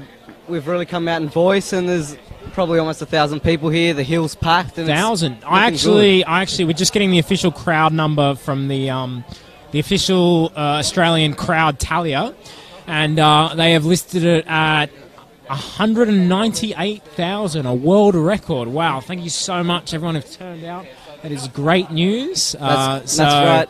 I mean, if you've missed it, where were you? You'll probably be in years to come. Everyone will say they were here. That's how it always goes. So this is the same stats tally that does the A-League attendance every week, I assume? I have no idea who does the A-League tally, but good for them. It is an honest job that someone should do. Okay. Nick. Yes. Often known as the Pep Guardiola of Sydney. Me? Are you you're saying 2-0 down. I'm known as the Pep Guardiola of Sydney? Oh, yeah. All right, I'll take it. I've never heard of it. It's the same as Harry Kane coming to Coniston, but anyway. You're too modest. Yeah. What would you do in this situation to What would I drag do your in this team back? situation? All right. I would. So it'd be a few things, right? I'd urgently call the best players that I could find in the Illawarra area, probably from the Wollongong Wolves or something, offer them as much money as I could muster and get them to come on for the last 20 minutes. That would be my strategy. It's a good idea. Yep, I like it a lot. The other thing, you've got to try a bit of gamesmanship, all right? You've got to start throwing on second balls onto the field. You've got to start, maybe, just causing a bit of chaos. Maybe kind of protest a bit. That's the kind of things you need to do. Well, right now, Coniston player's just gone down with what looks like cramp. Classic time wasting. Pulled his hammy. That's right. If Craig Foster's still going fit and strong, Absolutely, then that's right. What's he doing on the floor? Good, solid drinks break. Albion Park boys are enjoying it. Thomas, what position do you play? I'm a midfielder. Okay, where in the midfield? Just everywhere, pretty much. Just everywhere, N'Golo Kante style. Yep. All right. And who do you follow overseas, Thomas? I support Tottenham Hotspur, which means every weekend brings me new pain, and it's a bit disappointing. Yes, absolutely.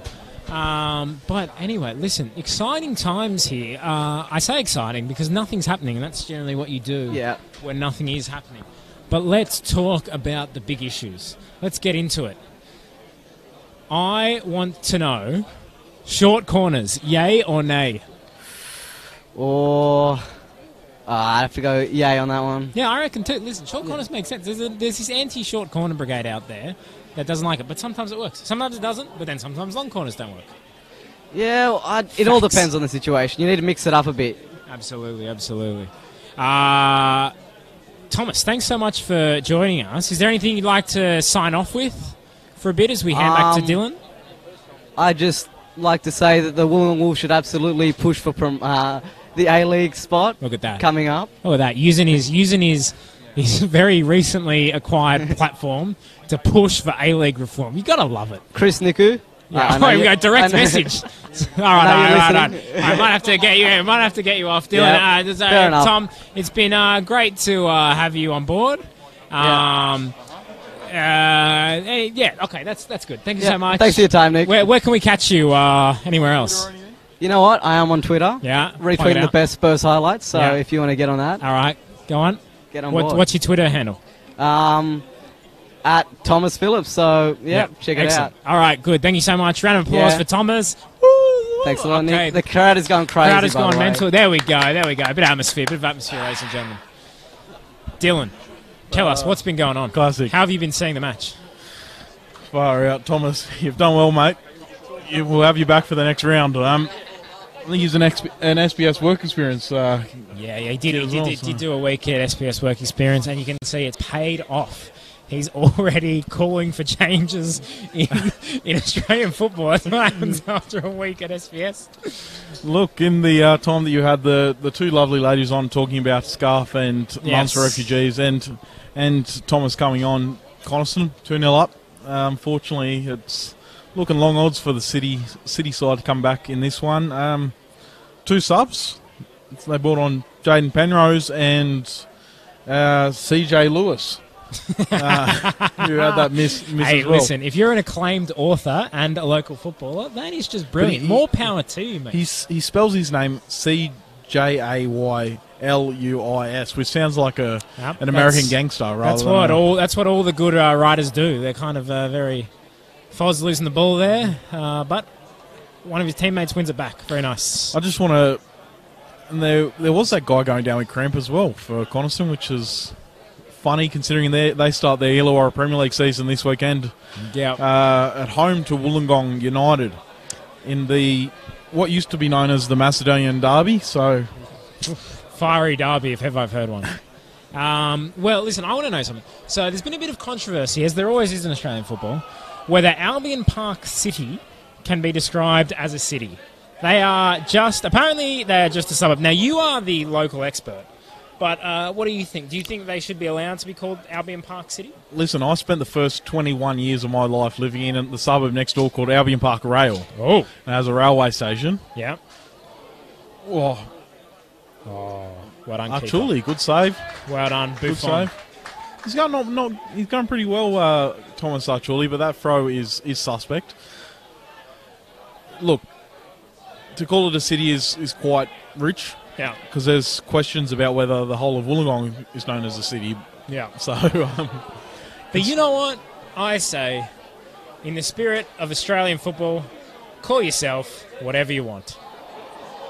And there's a goal for Matthew Popovsky. He loves the celebration. I love the celebration. Here we go. Referee's not happy. Bit of VAR. Young Matthew Popovsky, I will give him a shout out here. He was the captain of the side that won the District League Youth Grade Grand Final last year, and he is a real up-and-coming talent in the Illawarra Premier League, and I hope he gets a lot of first-grade minutes this year. But you can see for that goal, under pressure with the goalkeeper willing to close him down, cuts it back in, tucks it home from close range, and 3-0. Unfortunately... Well, you know what they say in football, 3-0 is the most dangerous lead. So no doubt Albion Park will be having a massive comeback soon.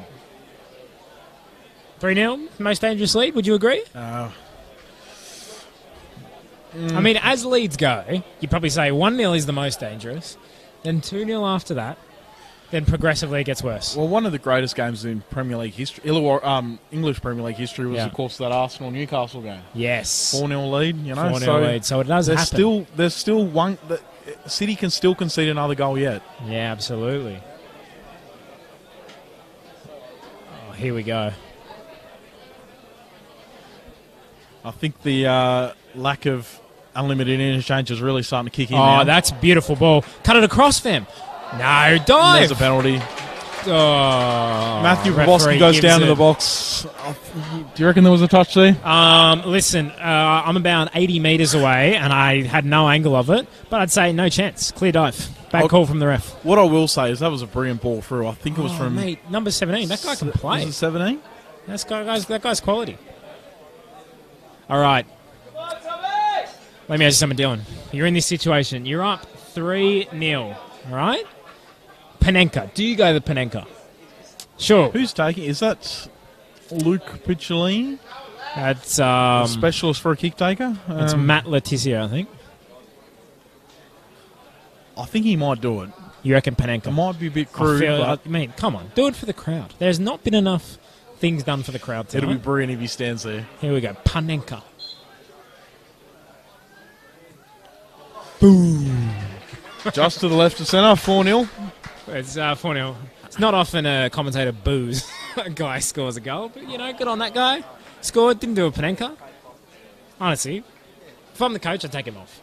That's a shame you're not doing a Panenka 3-0 up. For the crowd, mate. What minute are we at? Sorry? What minute are we at? We are at the most dangerous minute. This is what they call, in professional football, they call this the championship winning minute. We're at the 73rd minute. Well, we're 7 minutes away from Fergie time. Yes, 17 minutes away from Fergie time. 4-0 is the score, which we were just talking about Arsenal once. We're winning 4-0 and lost. No, it was 4-0 draw, wasn't it? Check Tiote scored. It was a 5-4 win. Ladies and gentlemen, write in if you know what happened between Arsenal and Newcastle in that famous Yeah, that was a comeback. sensational goal, actually. Yeah. It was 4-0. The late Cheek Tiote, of course. Absolutely. My producer is laughing at one of your tweets, so well done, whoever wrote that.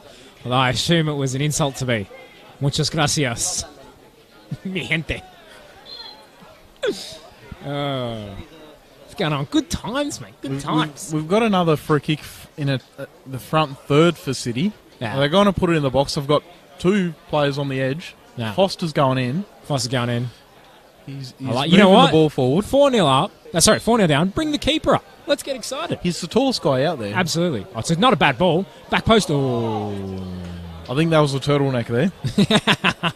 Turtleneck. By Jaden Penrose. A great community football reference when you go up for a header, but you don't really want it to hit your head, so you just let your neck just recoil into your shoulders.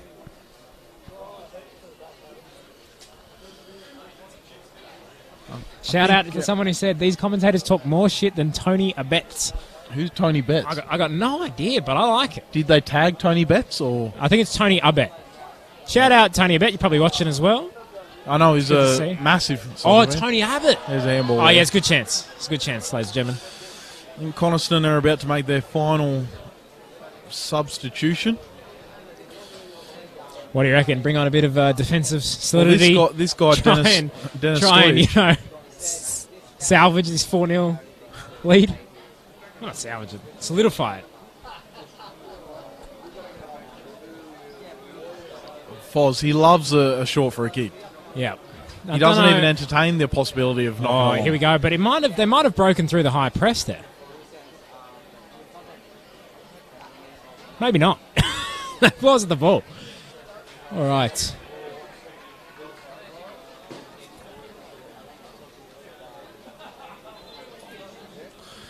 And here we have that last substitution for Coniston. Takayuki Kayano is going off for Dennis Stoichu. Interestingly enough, he joined Coniston this season from South Coast United, who, of course, this is the home ground for. So his first competitive match for his new club comes at his old ground against the side that don't actually play out of this facility. So there you go. What a minefield! And he's about 6'8", so he's probably the tallest guy in the Illawarra Premier League. Absolutely. Well, Coniston got a pretty tall team, I think. I don't know. They've got a few shorties in there. That's true. That's true. I stand corrected. May that remark also be stricken from the record. May this entire commentary be stricken from the record and never appear on my resume ever again. But Dylan, you've been fantastic. I've got to say that. The Ashley Cole stat was sensational. As was the local Illawarra knowledge. I've been holding on to that one, to be fair. I loved it. Do you have any other trivia before we get into the dying embers how of the many match? caps did Craig Foster get for the Socceroos? Was it 30? Or 29, I think. I'm basing it off what they write, in the lower third every time he's on TV. And it's pretty funny that I don't remember it, but I think it's 29. So you're close. All right. Second question.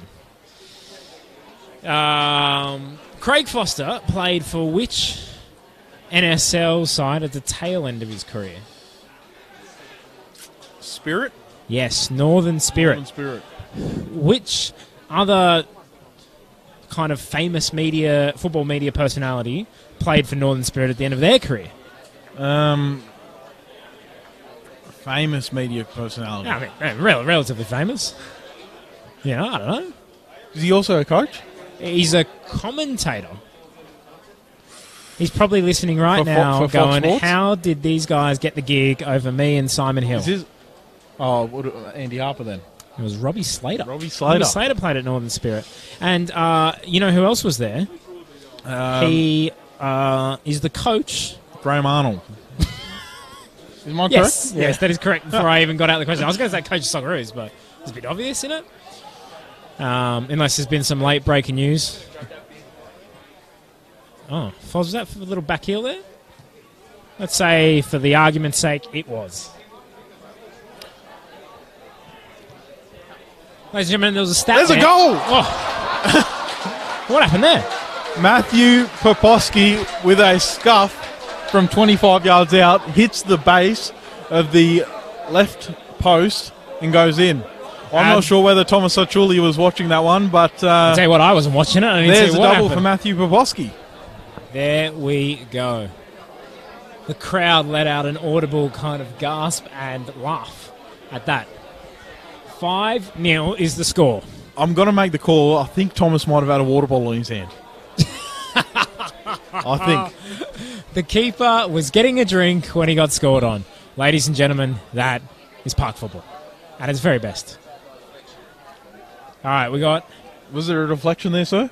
There was a deflection. All right, we'll give Thomas a... We've got experts all around the ground giving us up-to-the-minute updates on what is happening. So we've got eyes everywhere. Don't worry about that. So we're into the last 10 minutes, 5-0. Look, you'd probably take 5-0 right now, wouldn't you? Well, you would, because their worst defeat is 8-2, so that's 6 goals. So Who delivered that worst defeat? looks like it came... Hogs FC. Hogs FC in 2013. Oh, no, it looks like it's been equalled. I don't know. Listen, this stat sheet is very confusing. Write in if you smashed Albion Park FC one day. There's two. Yeah. Big Tree Anglican in the old church league. Yeah. On Hogs, who are from Helensburgh. So shout out to the Helensburgh Hogs. Helensburgh Hogs. What a name. If you can call yourself Helensburgh's Hogs, you sure can call yourself a city. All right? Albion Park City. Shout out to the many members of Albion Park City. No doubt a huge and proud population. No train station, though. No train station. Controversial in a city. City without a train station. What does that say? At this election, someone better put on their platform that they are going to build a train station out there. I mean, if only to see this wonderful football team. Tench's had a tough afternoon tonight. He has got the goal, but he's had a couple of let a couple of chances go by the wayside. But good young player. He's probably going to be up there in the leading scorers in the under-23s comp in 2019 rather. Listen, it's been a great night. We've had a massive crowd. I think the official attendance was 198,000 before, but you can see a few fans starting to stream out. Obviously, avid Albion Park fans who are probably crushed by tonight's heavy defeat. And I've got to ask, 5-0 down, is it time to sack the coach? We've got to ask the big questions here. Look, Archuli, does this club operate without the great man? Well, Archuli has put all this on, and I got to say, as someone who works with Archuli day in, day out, it is incredible what he's managed to get. Sponsors involved, charities involved, broadcasting around the world, Twitter, Facebook, the World Game, everyone's involved, YouTube. But really, he's let himself down tactically. In terms of the coaching aspect, it's been quite disappointing. Media manager of the club, absolutely, potentially. CEO, absolutely. He's a promoter, but maybe they'll have to get the checkbook out and keep Foz as the man for the touchline. Coach, see, that's an interesting suggestion. But I wonder, should we? I'm not sure if we're going to be able to do a post-match interview with Adrian, but I think we need to put the hard question to him: will he resign? Has he taken on too much? Dylan is stunned by that accusation. Archuli's got involved blocking the ball boy there. Well, that's what happens. Absolutely horrendous tactics. He's throwing balls around. I think he's lost it. I think it is. You've mentioned he has put in a lot of effort for this particular night. Of course, the charity side of things obviously fosters the star attraction here, but Archuli's really been the man behind this, getting everything organised. I know that he made the call for over 1,000 people, and I'll tell you what, if he hasn't surpassed that, he's gone very, very close. And I will say that in my two and a bit years covering the local game, this would be in the top 7 or 8 crowds outside of a Wolves game. Yes, that I've been to in the Illawarra, and I think that's a credit to it is honestly the work he's done. All bollocks aside, this is amazing. Shout out to everyone who's come out, everyone who's got involved, everyone who's this is what kind of like the football community is about. It's supporting one another, supporting great causes, and it's a nice night. The canteen's sold out. It's amazing, and people watching at home. We've got some more feedback. Apparently the goal graphic came up several seconds before the pen went in. But I got to say, that's great producing, because the producer has let you know, so you could have put a sneaky bet on before that there was going to be a goal. So I thank the producer for that, and he got it right. Had the goalkeeper saved it, would have looked a bit silly. But he didn't. That's the kind of Paul the Octopus Nostradamus producer we have here. And how long do we have left in this? Oh, you sound like you want to get out of here, mate. No, I'm just freaking out because I started my clock about 5 minutes. My watch 5 minutes late, so I'm freaking out. Listen, there's 7 minutes left. 7 minutes. Can Albion Park turn it around? If you're watching, I would say yes, they can. That's why I'd say to keep watching. I think you're going to see the most epic comeback of all time. I think there's still a sub available for Albion Park. Does he get sub? Does Craig Foster get subbed off in the last minute? Well, his heat map is not showing a lot of movement. It's very red in that particular area. There's a lot of staying very central at the moment. His foray into the number 10 position lasted a good 2.5 minutes. Listen, I think all the greats conserve energy. If you look at like Lionel Messi, you look at his numbers, you'll see that he actually runs the least of all the players on the field. But it's the effective runs that he does. In the last minute, he'll step up and score the winning goal. He's a very smart player, Lionel Messi. Now, can we say the same about Craig Foster? Well, Who knows? But the point is, maybe that's what he's doing. Maybe that's what he's thinking. He's thinking, I'll conserve my energy. He wants it here. For the last 5 minutes, where I will score 6 goals, a double hat-trick.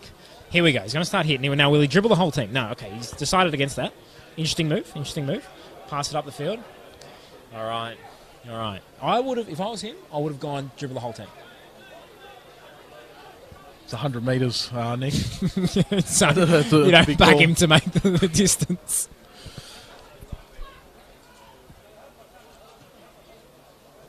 It was almost an own goal there. Big Oggy. That would have been another one of the Park Football Classics. Can't really have a Park Football game without an Oggy. Reece Cullen would have wanted to see the ball go in the back of the net there. Oh.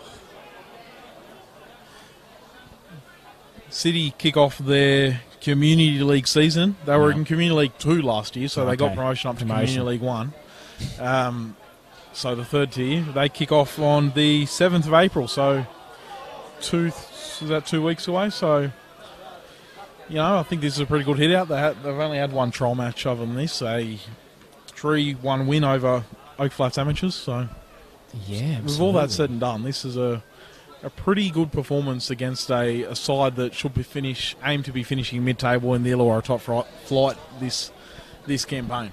Absolutely. I've got one thing that I need to say about Coniston. This is actually to their third FFA Cup match. Yep. And they yet to play a team from outside Football South Coast. Interesting. Which, so, can anyone explain to me why they had to play 2 games before this, and Albion Park have just come in randomly in the third round? No. So, there is no... Poposki's putting on the sky here. Oh, my God. Maradona. It's eventually cleared. Is there going to be a foul there? No, just accidentally. Coniston corner. So it's another pulled. There is no round 1 apparently. Okay. Because they start in round 7. Round 7 is the last round of the New South Wales preliminary draw before the national draw. Yeah. And depending how many teams there is, they count backwards. So if there's another 50 teams, then there probably will be a round 1. Okay. But at this stage, round 2 this year is the first round, and there was 9 games in round 2, and there was. I'll give a shout out to the 3 Football South Coast clubs that were involved in that. Yeah. University, they beat Leeton 4-3. Doug Woodwife's hat-trick.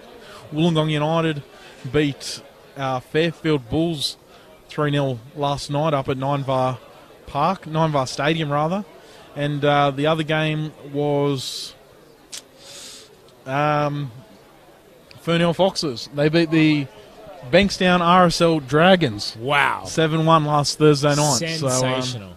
There you go. Football South Coast just having some great success. They're the most represented association in this year's FFA Cup in New South Wales outside the NPL system. So I think that's a fair 7 minutes. Let's bring it up. If Foz gets to the 90, let's look at how much money will have been donated. Oh, so that's the third goal. And that is for, I believe, number 33, Travis Anderson. I believe it's number 33. It was a really nice volley, to be fair. It was. Cross in, far post. Knocks it past Thomas Achuli. 6-0. 6-0. Equaling the biggest margin that Albion Park have ever lost by. What's better, 6-0 or 8-2? For Albion Park, what's better? 8-2, because at least you scored 2 goals. Right? So, listen. Ladies and gentlemen, what you might be able to witness history in the next 3 minutes. Can Coniston score the elusive 7th goal and then hand Albion Park City their heaviest ever defeat? Can they do it? We're going to find out, ladies and gentlemen. You are witnessing history. Where were you when you watched this? I imagine in a dark. Nah, just joking. Just a little joke there. Hey, ladies and gentlemen, if Foz plays the full 90, which is only a minute away from... Jeremy Lawless. $3,600 will be donated to Mums for Refugees and Scarf, 2 fantastic charities. So how good is that? $3,600 donated. Foz, you've done well, mate. You've done well. His effective sprints total was really reduced in the second half, though. But, look, shout out to him. I'm not saying I could get through 90 minutes against a Premier League opposition. No. Big time for anyone. And it's also in synthetic field, so it's a bit harder. Yeah. You know, but he's still on the ball here. Let's hope that... Here we go. Have a crack. Maybe you can halfway, put through so- another nice ball with the couple of minutes remaining. They're sticking to their Cruyffian philosophy. Yeah, absolutely. Although, to be fair, Cruyff kind of did want the philosophy to go a bit more up the other end of the field. But, you know, yeah, but it's all good. Oh, Craig. He's giving the ball away. Oh! Don't call it. Don't give a pen. Don't give a pen. Hold him up. Oh. And it's out. Yes. Good stuff. Good work, Thomas keeper. Archuli saves the Foz Socceroos legend apologising behind. to him, which is solid stuff. And you know what? Thomas is injured. There was a chance for the seventh goal, the historical seventh goal. We haven't seen it. The goalkeeper's injured. Here we go. There's a lot of hobbling. There's a lot of bruised bodies out there, but everyone keeps going. Ladies and gentlemen, thank you so much for watching.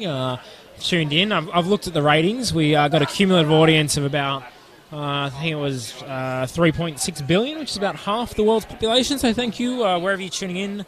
Buenos Aires in Argentina, New York City, you know, the mountains of the Himalayas, the beaches of Rio de Janeiro. And there we have it, Nick. That's it. 6-0 Full to Coniston. time. An equal heaviest defeat for Albion Park City, but not a record breaker. So well done to everyone involved. Well done to everyone who donated money. Thank you so much. Over, I think, near $10,000 has been raised tonight. Fantastic for everyone. Thank you so much for joining us. We'll see if we can get a post-match interview with Foz. See if he's still breathing, just to check the heart rate and all that. Thank you very much for coming out. He's making his way over. Is that for us? Or? I reckon it might be. We'll see what's going on. Foz is thanking the crowd. Well done. Well done. Yeah, thank you.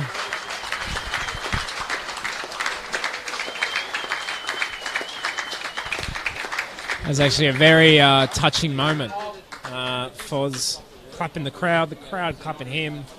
Everyone's shaking hands, and I think photos are being seen. Yeah, just ask him if he wants to. We might send co-commentator Thomas to go see if he wants to come up and have a chat and just explain what the night's about. The rest of the Albion Park players are clapping the crowd.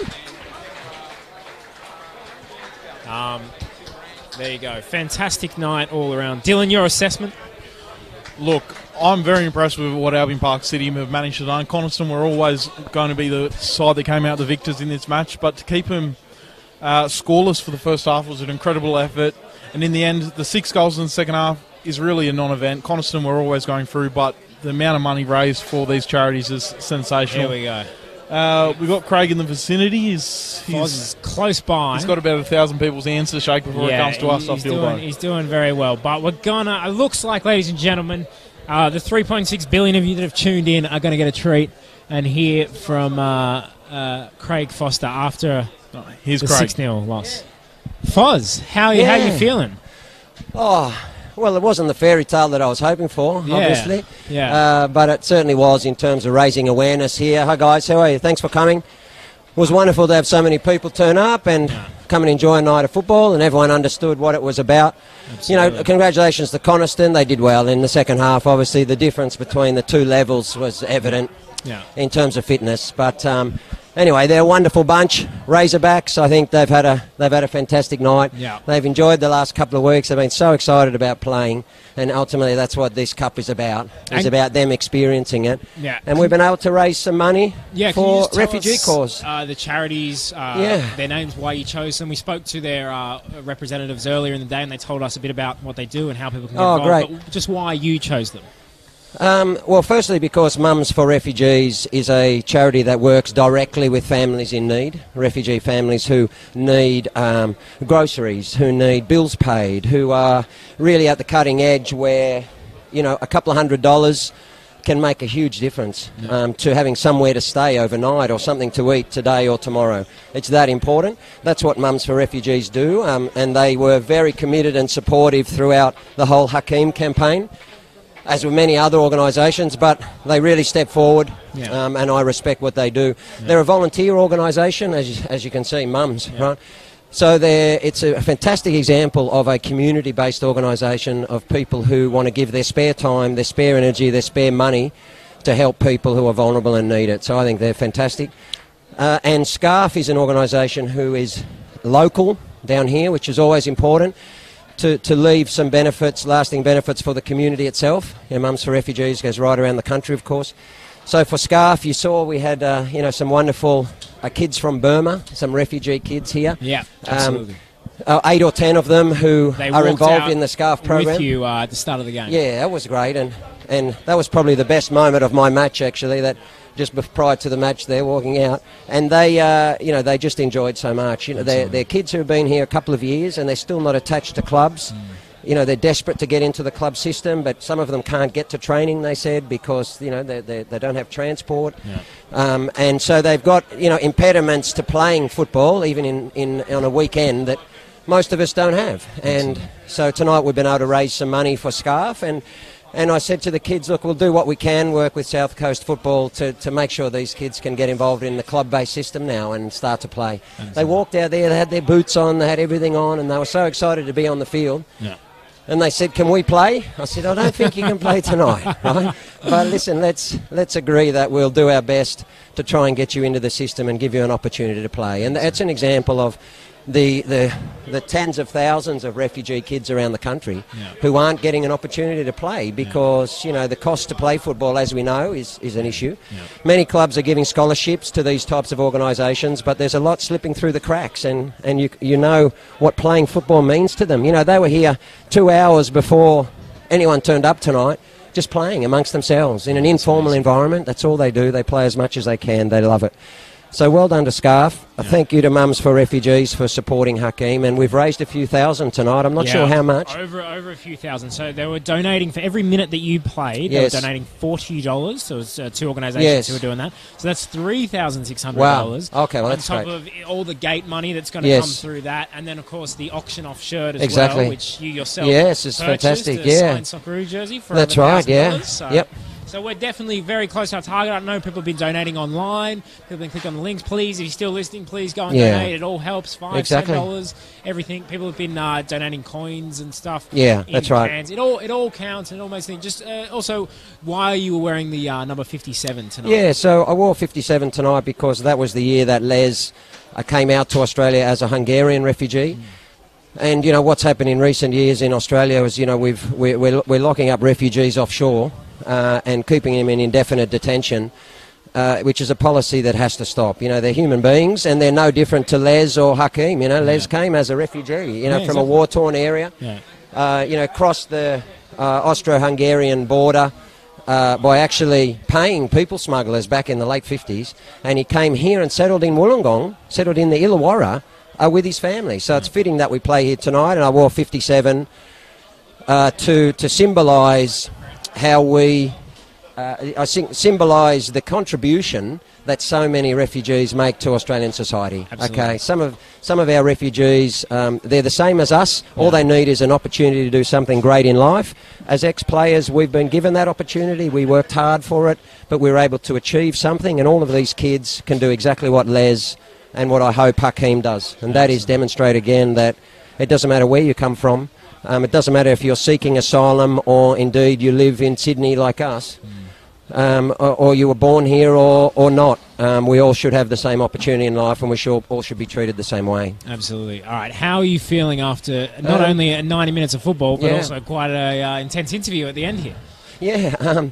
Look, I feel great. I would have liked to turn the clock back another 20 years, but it was nice. First half was okay. I was able to get involved in the game a little bit.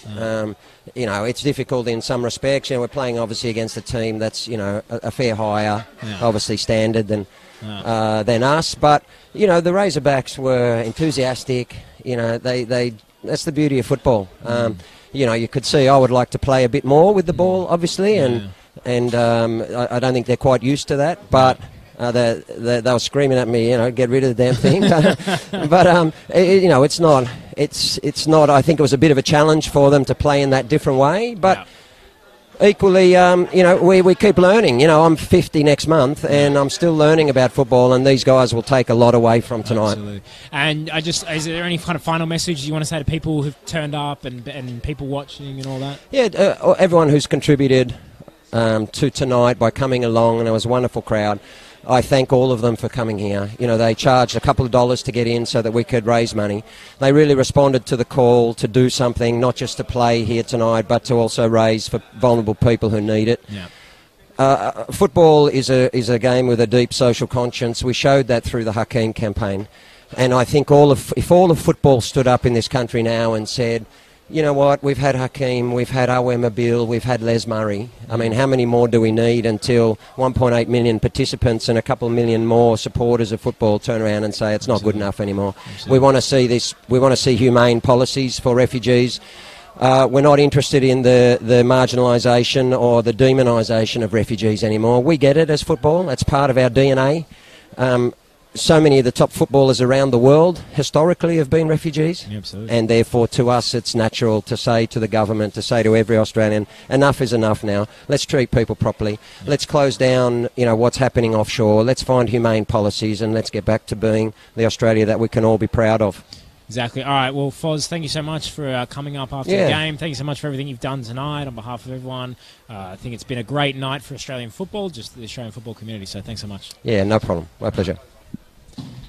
All right, there we go. Dylan, final thoughts on the night? Well, I think Craig pretty much summed it up over the last 5 minutes or so. Football was a key part of tonight, but obviously it was more than just football. And the work that the Albion Park City Razorbacks have done in conjunction with Coniston, in conjunction with Football South Coast, in conjunction with Mums for Refugees, SCARF, even South Coast United, who have helped run the canteen tonight, has been exceptional. And it really shows the influence that football has within Australian life. Absolutely. Well said, Dylan. Thank you so much to everyone who contributed, who watched, who was a part of it. It was an amazing night. It was so much fun. Sorry you had to put up with me for most of it, but tune in next time that Bar TV Sport does a football match. And yes, thank you so much for watching. We'll see you again next time.